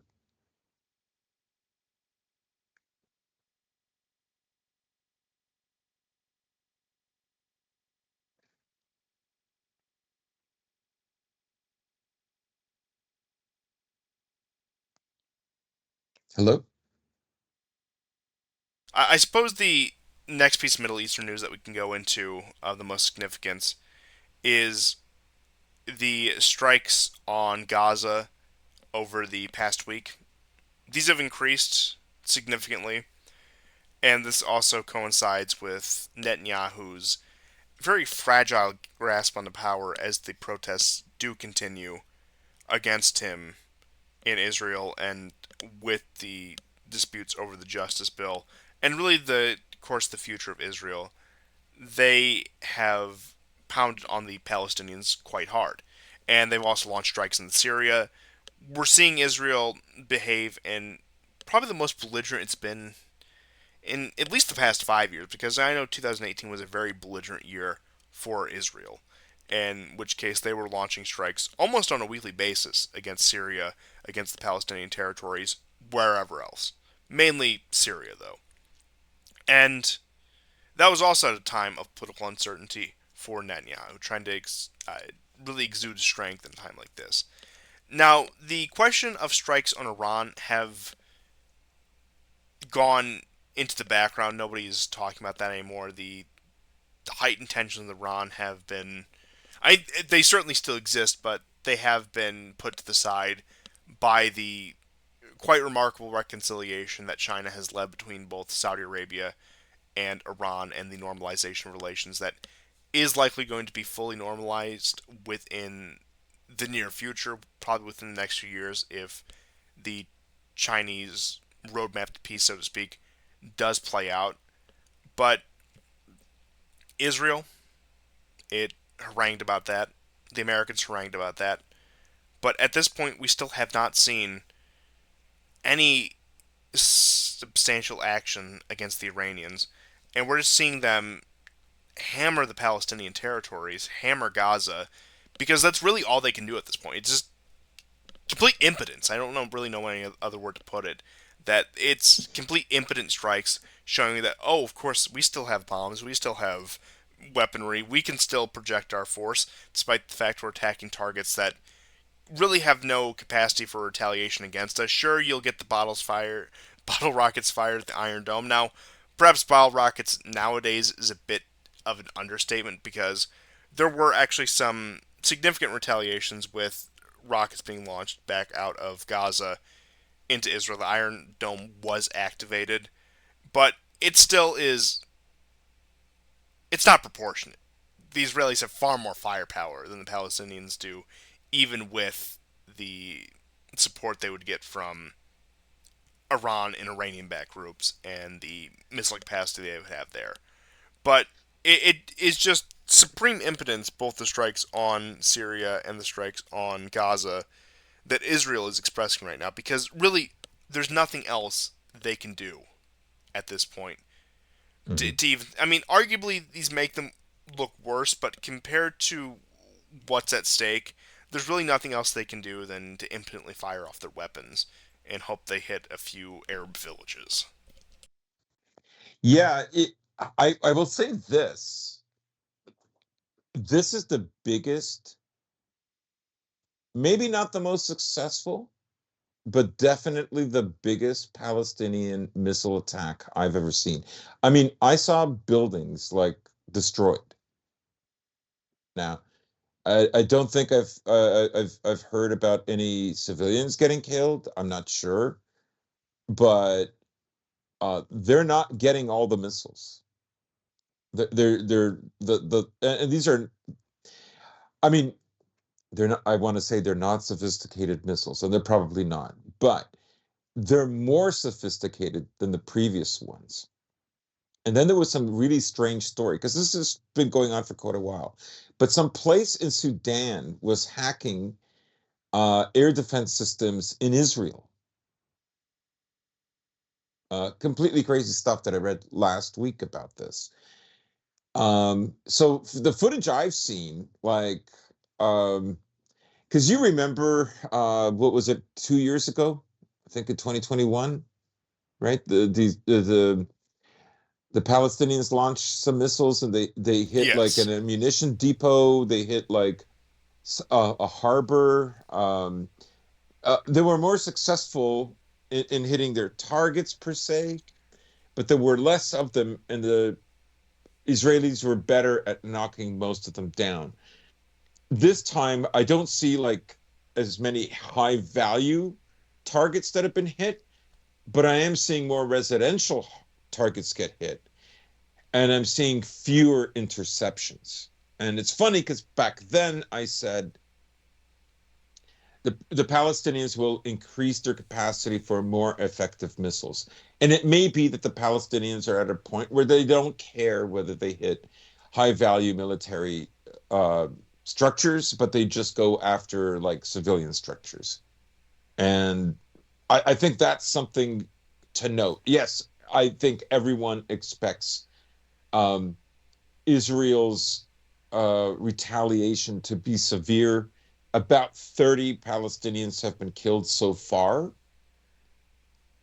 However, um, I've seen attacks that, like, you know, will hit an entire floor. There was a corner of a building that was hit, and apparently three people were killed. Two of them were apparently in Hamas. I don't know. Um, but I'm not seeing that the leveling, because the retaliation that the Israelis did the last time, you remember, like entire buildings like went down vertically, kind of like building number seven. But Huh, you know, that's I, strange. anyhow, I'm not seeing that. The retaliations are strong. You're right, and of course they're going to be like much more harsh. But then like what the Palestinians throw at them. Uh, but let's not forget that you know, it was the Israelis that provoked them, and they always provoke them during Ramadan. They always do this, and they were nasty to Christians during Easter as well. So, we know who started it, and they could have avoided it, and I I just think like eventually they're going to get I don't know, blueprints, or they're going to have some expert that will, who knows, maybe one day the Palestinians will have like an air defense system. I don't know, or You they'll mean just get. Palestinian S-300s? Make it happen. I mean, it's a long way off, I understand, but in the interim, they could be developing more sophisticated missiles. All I'm saying is this: they've figured out some kind of a jamming. There's no reason for the Patriot system to be failing more than the last time, right? Other than they fired like 800 missiles. 800. Uh, If I'm not mistaken, I could be wrong. Maybe people who are listening know better. I think it was like 500 from 2 years ago, but 800 is pretty significant. Oh, absolutely. That's nothing to sneeze at. But I this is once again one of those scenarios where I cannot see and I don't know, maybe I'm losing my touch. Maybe the show's on its way out, but I cannot see the ultimate end to this. I mean, like I said, I can see what they claim to be the ultimate end to this, but I cannot see the realistic ultimate end to this. Do these and I mean that's not even getting into the demographic questions of Israel because I do think that the Palestinians do have more children than them, do have a higher birth rate than the Yeah. Israelis, and that's not even to mention the different types of Israelis, whether those be the main stock of Ashkenazi Jews, uh, who are the main power block in Israel right now. Perhaps their junior partners, the Sephardim, but you also have to consider that a lot of the very conservative, a lot of the very ultra orthodox sects of Jews are also outpacing the Ashkenazi stock in terms of family formation and birth rates as well. To the Hmm. point where, once again, the founding stock of the modern state of Israel is actually being demographically displaced in its own country. I don't think a lot of people realize that, because I think a lot of people, both pro and anti, like to just paint the Israeli Jews with a very broad brush and not even get into the very significant nuances between them. And in terms of the class of people that Netanyahu comes from and Netanyahu represents, they're on their way out. What, they have a few decades at best, maybe a couple decades at best, when it comes to their position. I mean, they're aged, and look, this is on both sides of the Atlantic, frankly. They're becoming a smaller and smaller fraction of the population. They're having to deal with people who are more and more diametrically opposed to them, whether that be even their own fellow ultra Orthodox Jews who are, even when it comes to Israel, they constantly have issues with the authorities. They don't submit to conscription. They have issues having them pay taxes. Hmm. They are a drain on social services. And that's not even to mention the question of the growth of the Palestinian, the Arab populations as well, to the point where Israel is not going to be demographically the same country within the next 30 years as it is today. That a lot of the Ashkenazim, I wouldn't be shocked if we actually saw an exodus of Ashkenazi Jews from Israel to other parts of the Mm. world. I don't know. Maybe the second Ukrainian promised land theory isn't as ridiculous as it sounds. I kid. I don't buy entirely into it. But maybe that's the goal here. But I could see a large wave of Israeli Ashkenazis arriving in places like New York, and maybe not so much London nowadays, but maybe Poland. But places like these, Hmm. where they can still maintain their power blocks and their international goals outside of the Zionist state. Because at this point, I think, especially from their point of view, the Zionist state that maybe somebody like Theodore Herzl would have envisioned is a dead project. And I think it's been a dead project for the past few years now. And what its future will be, I think it will be these stranger sects of Jews left over duking out with the Arabs. And frankly, if we're talking about like the ultra orthodox, and I don't know if it'd be proper to call them Hasidic, but they're much like the Hasidic communities in America. They remind me of.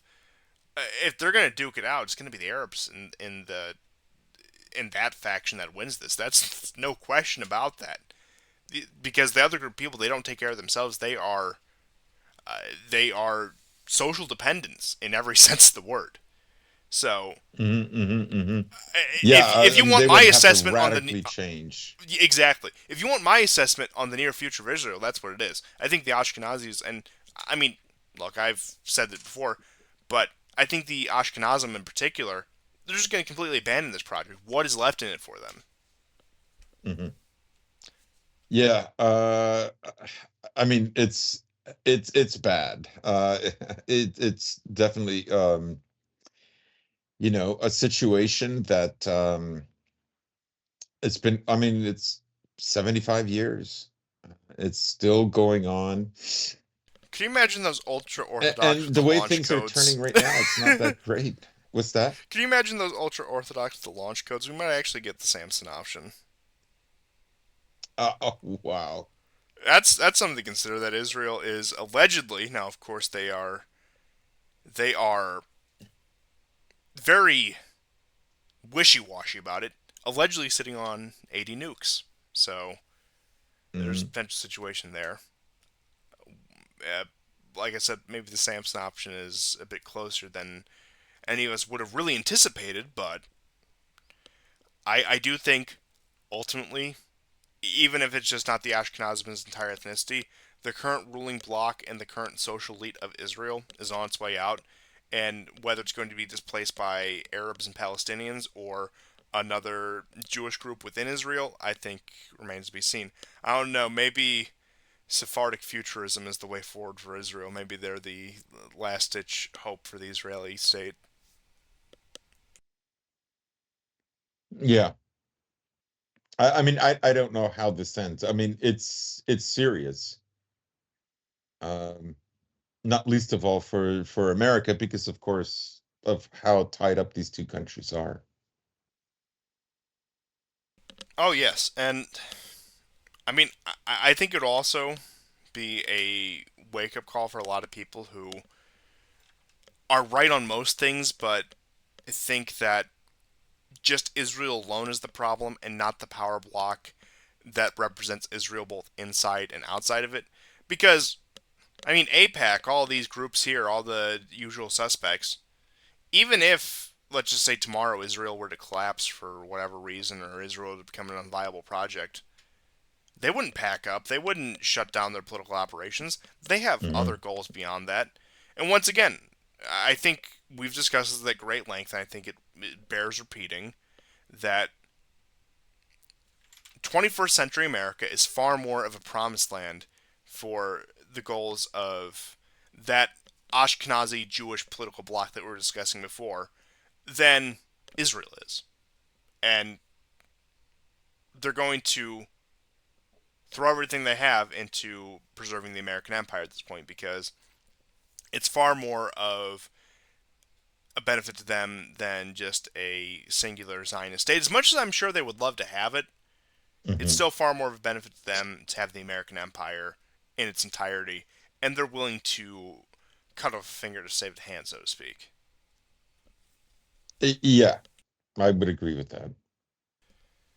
But with that being said, I suppose we can move on to some of the news out of Asia. So, China has led a Central Asian summit between the countries of Central Asia over this past week, and that includes, just to get that here, it was leaders of Kazakhstan, Kyrgyzstan, Tajikistan, Turkmenistan, and Uzbekistan are expected to meet for a China Central Asia summit on May 18th and May 19th. So they organized it this week, and it's supposed to take place in the city of, I'm probably going to botch this, Xi'an, which is one of the stops along the Silk Road. And it is really a formalization of a lot of the agreements that were signed about 30 years ago between China and these newly independent former Soviet republics when it came to the Belt and Road Initiative. And it's just a further entrenchment of that.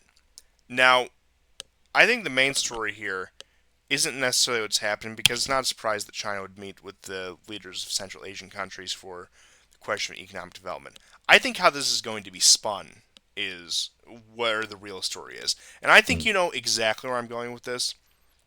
That we're going to see the inevitable cries of China is undermining Russia in its own backyard.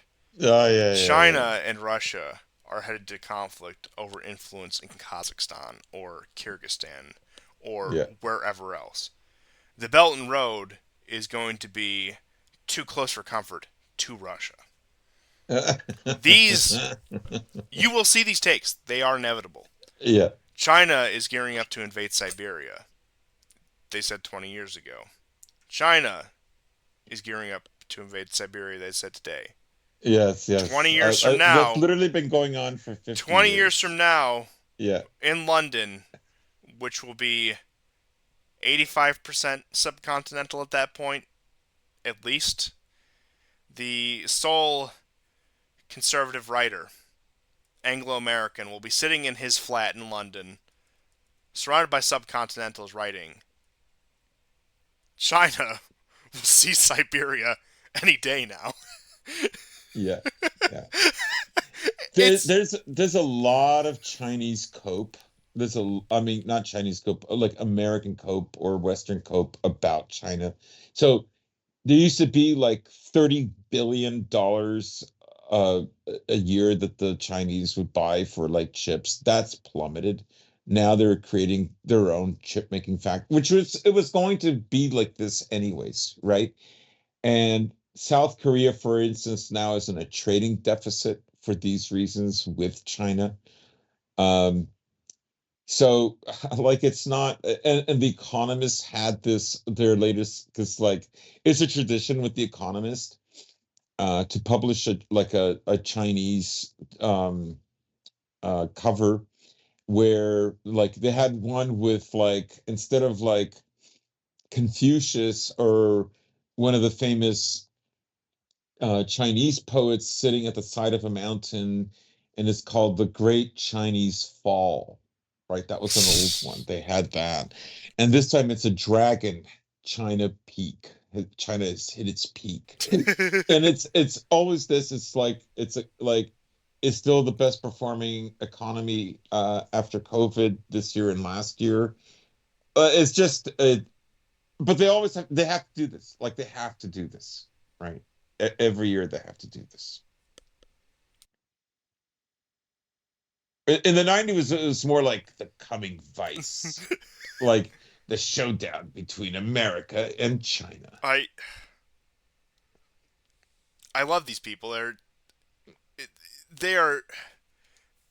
I can't even be angry because it's so comical that in 2023, in current year, with the dynamics of everything, we are to believe that Russia and China are going to draw swords against each other while the Mhm. American empire is pulling out all the stops in order to maintain its current position or to salvage what it can of its former position in order to compete over economic influence in Kazakhstan. Now, I think the Central Asia, Kazakhstan in particular, is a very funny example. A country that has been the target of the color revolution machine for the past few years now. That Russia would be so pedantic about having Chinese economic influence in Kazakhstan over, say, an American color revolution. That's the real concern. That China might build infrastructure or seize resources in Kazakhstan. I mean, major uranium producer, so there's that. But that is the primary concern. I mean, look, I'll play devil's advocate here. Let's assume Mhm. that all of these things are bringing Russia and China to a confrontation of some sort. I will say once again, Mhm.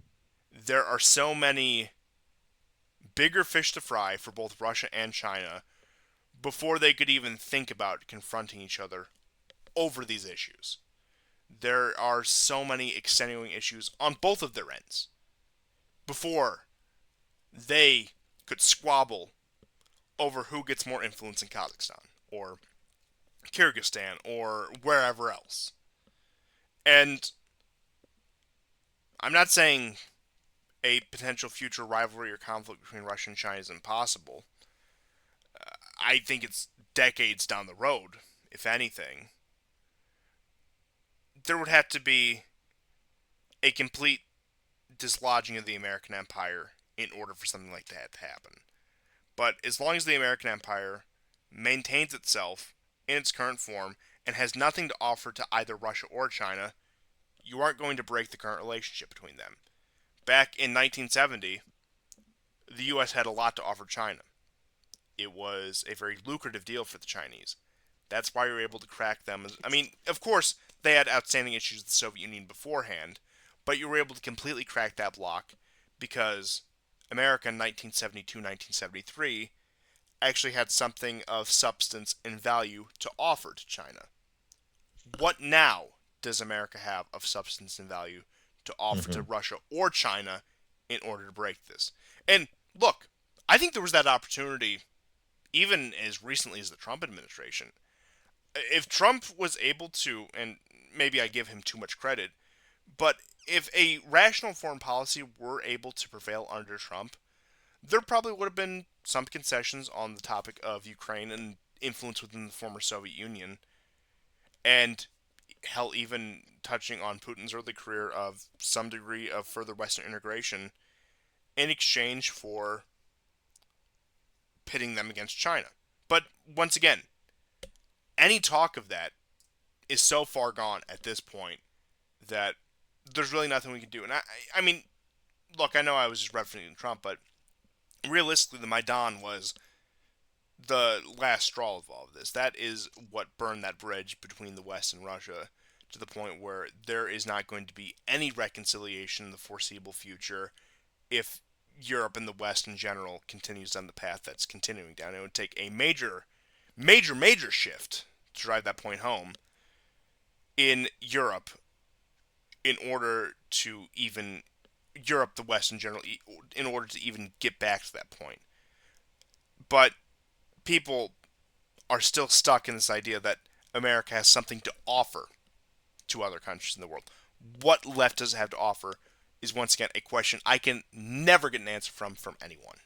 Yeah, because the thing is like what America has to do is it I mean, it's a two-pronged thing, right? So it has like corrupt individuals in these countries that are like willing to sell out these countries. And then it has like the local urbanites who identify, with one way or another with queer culture and in America in general. A And distinction without a difference at this point. so like those are the two groups, like you saw that in Georgia, right? And it's no different than these other places, like, but in Kyrgyzstan and in Kazakhstan, because these are far more traditional in comparison, even more so than Georgia, but definitely way more than Europe, right? They're going to have to go after the individuals. They have to promise riches. They also have to feed on a kind of animosity towards the Chinese that exists in Central Asia. Like the Kazakhs don't like the Chinese, right? Ancient rivalry and all that.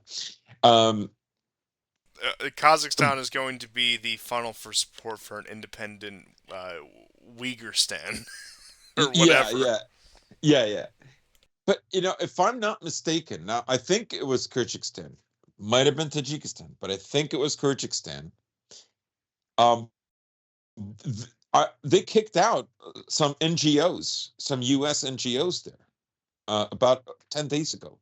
That's a pretty significant development, right? So it's always been like Uyghurs do go to Kazakhstan to like protest and stuff. And again, the Kazakhs, like they're in a position right now where so many of because the Russians at one time were the majority there, and after the fall of the Soviet Union, they became a minority, and they're just leaving Kazakhstan. They're getting their own sense of their ethnicity and the kind of power that they could wield. Um, if the Russians and the Chinese play it right, they can say, we can offer you a deal with us offers you a better future than with the U.S. Right?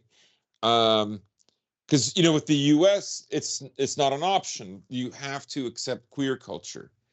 It's always going to be down the road. They can never make an exemption for any countries. Of course, there is one area of the world where they do have to do that, and that's an area where there are no democracies, and that is the Arabian Peninsula.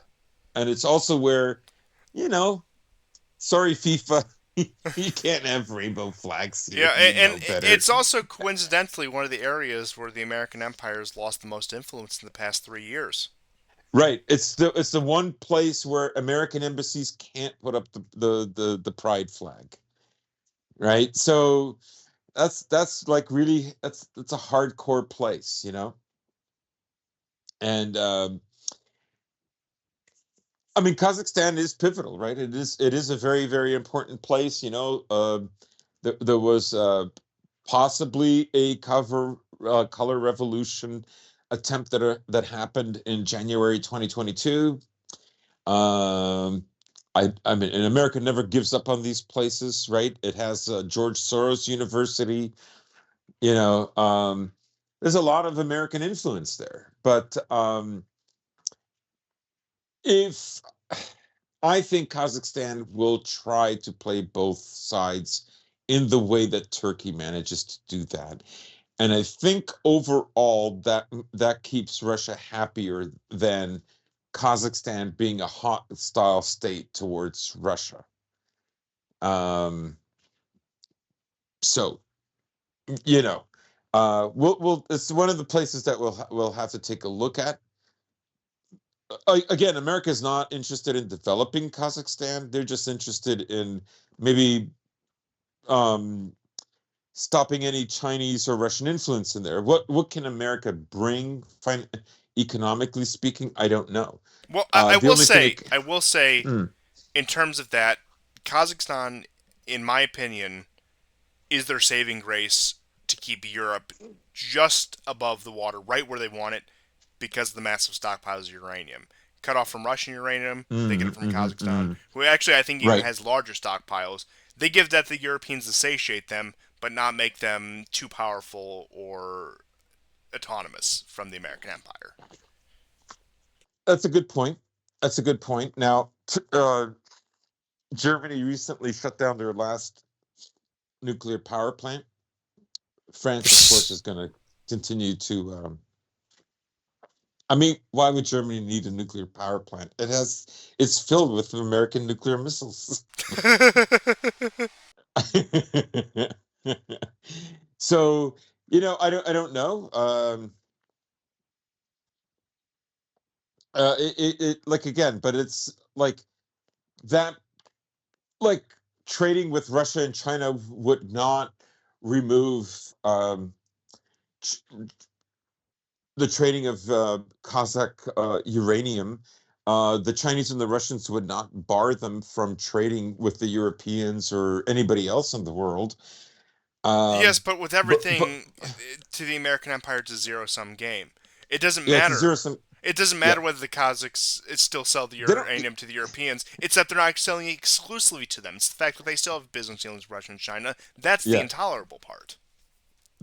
exactly. Now, I think Kazakhstan understands that if they want to become wealthier, right, they're going to have to be part of a very large integration process with the rest of Central Asia, right?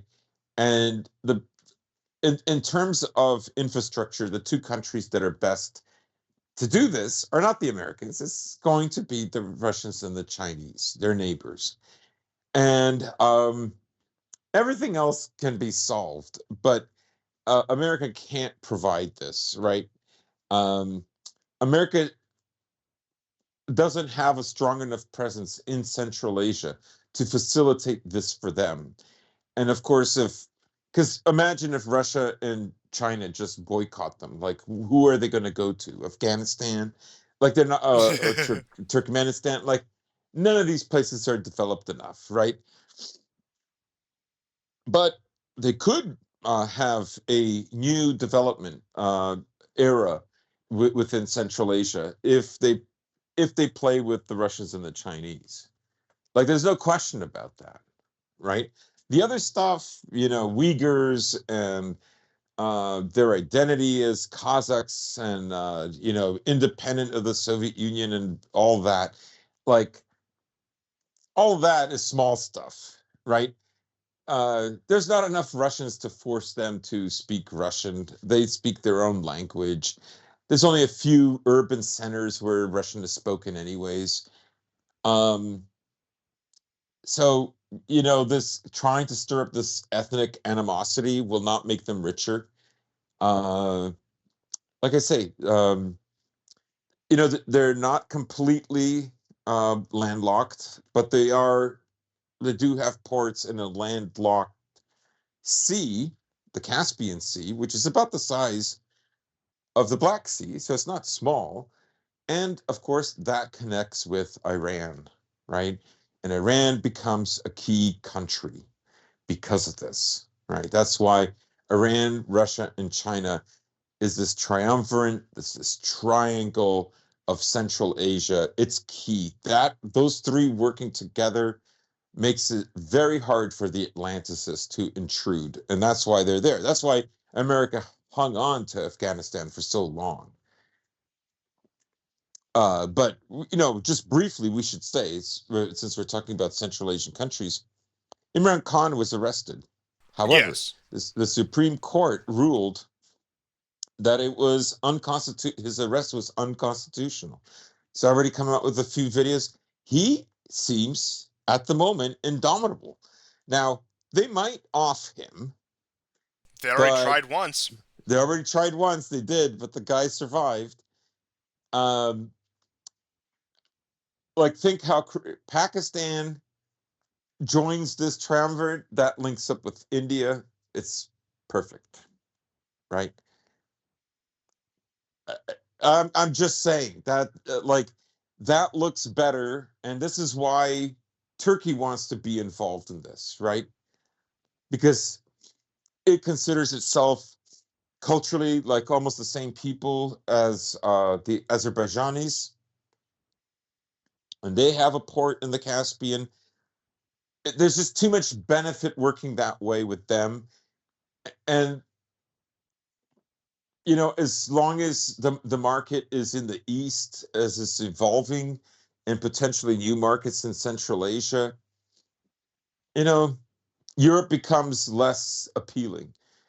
And of course, we have seen that um, if you're not going to play ball on all counts that America wants you to play ball on, particularly, let's say, in the cultural sphere, they're going to put sanctions. Well, a lot of countries are doing their level best right now not to trade with the American dollar because they want to be sanctions proof.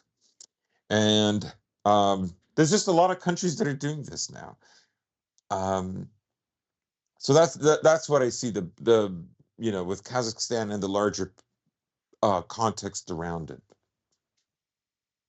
I would certainly agree with all that. And as you had said, Kazakhstan is actually one of those countries at the forefront of de-dollarization. I believe it was Lavrov said about 3 months ago that he was speaking with the Kazakh government in order to secure deals in the ruble outside of the Hmm. U.S. dollar.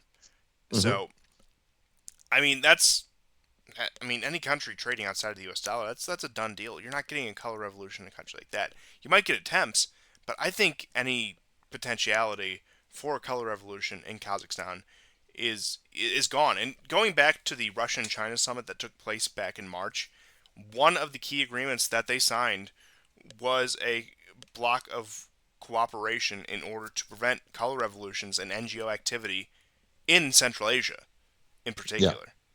So, any talk of conflict is premature at best. I'll put it that Hmm. way. Hmm. But that is all I had. If you have any additional stories you'd like to cover, certainly now would be the time to bring them up.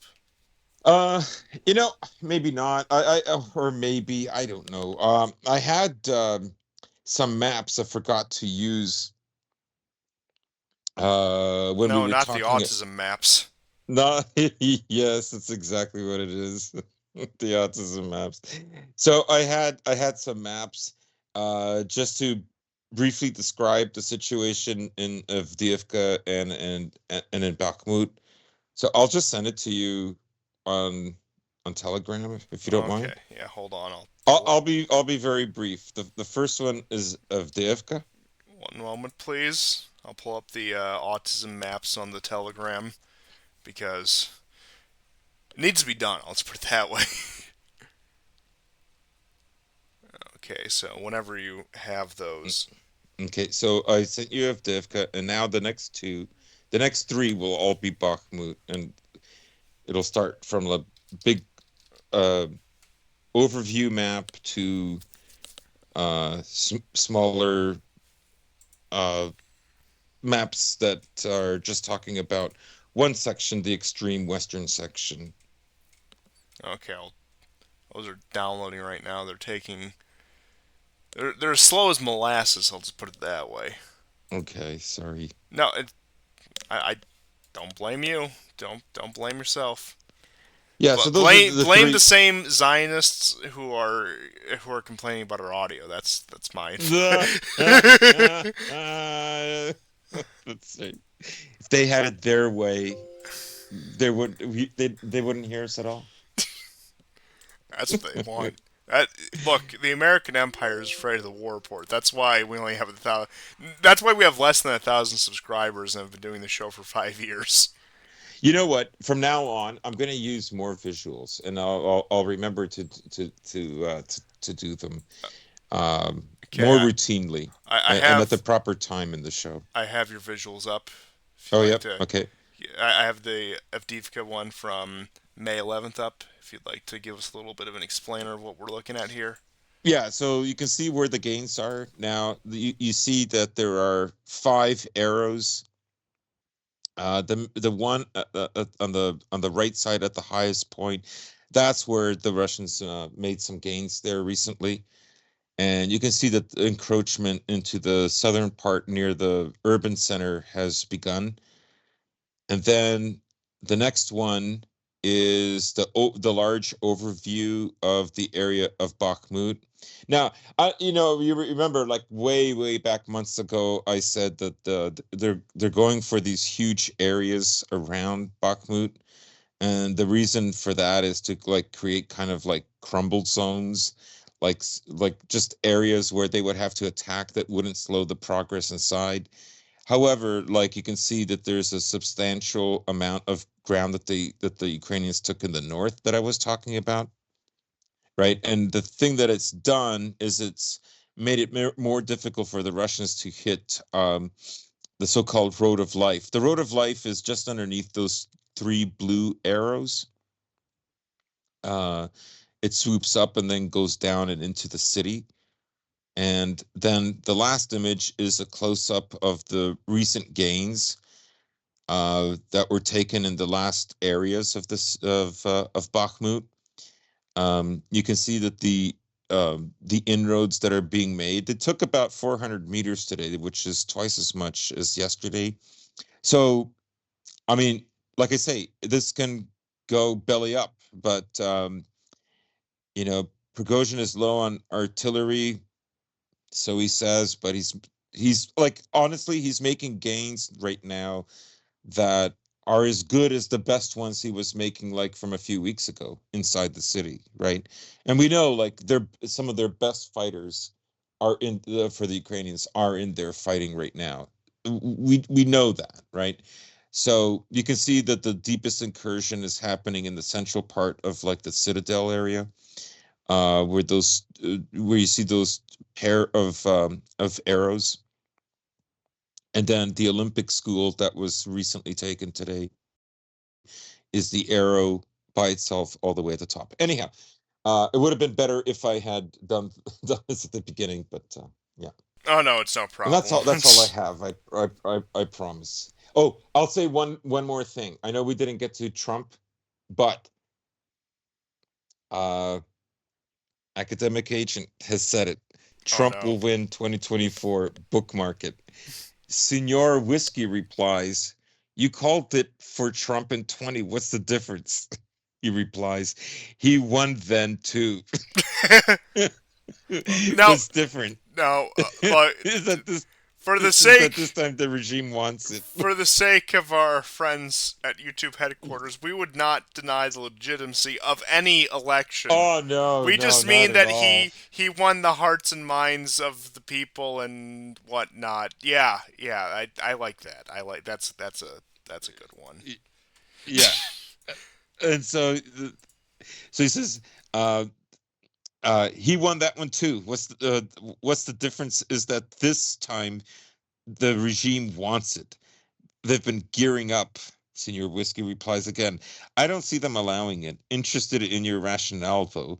Then Rhodes Soda replies, they can use the political energy he produces to further their goals, or their agenda, rather. They couldn't turn Neely into a Floyd. Why? Not enough political energy. Shit, they can convince Trump to do it himself. Anyways, interesting. I thought that those were some interesting takes because I think it's still too early to really talk about Trump. Uh, I will say this: he looked in the best. He's not looked good, but he's looked good recently. Of course, you know I think you're like me. I want him in there only as a chaos candidate, and it's an accelerationist. I I don't want the actually. bad optics candidate now. Now. Look, look, Brandon has his moments, but nothing Yes, compares yeah, to the gold standard. I'm sorry. yeah. I mean, Brandon not knowing which way to go on stage after doing it's funny. I like it, but like just Trump is different. He just I like it when he bullies 85-year-old fat men and challenges them to push-up contests and jogging. yeah. Those are good ones, but you see, that's just Brandon's just unhinged. Trump is just bad optic. There's a major difference. Major difference. There is, and I love his ridiculous statements. If I'm elected, I will end the Ukrainian war in 24 hours. He will not. I don't know why people believe this.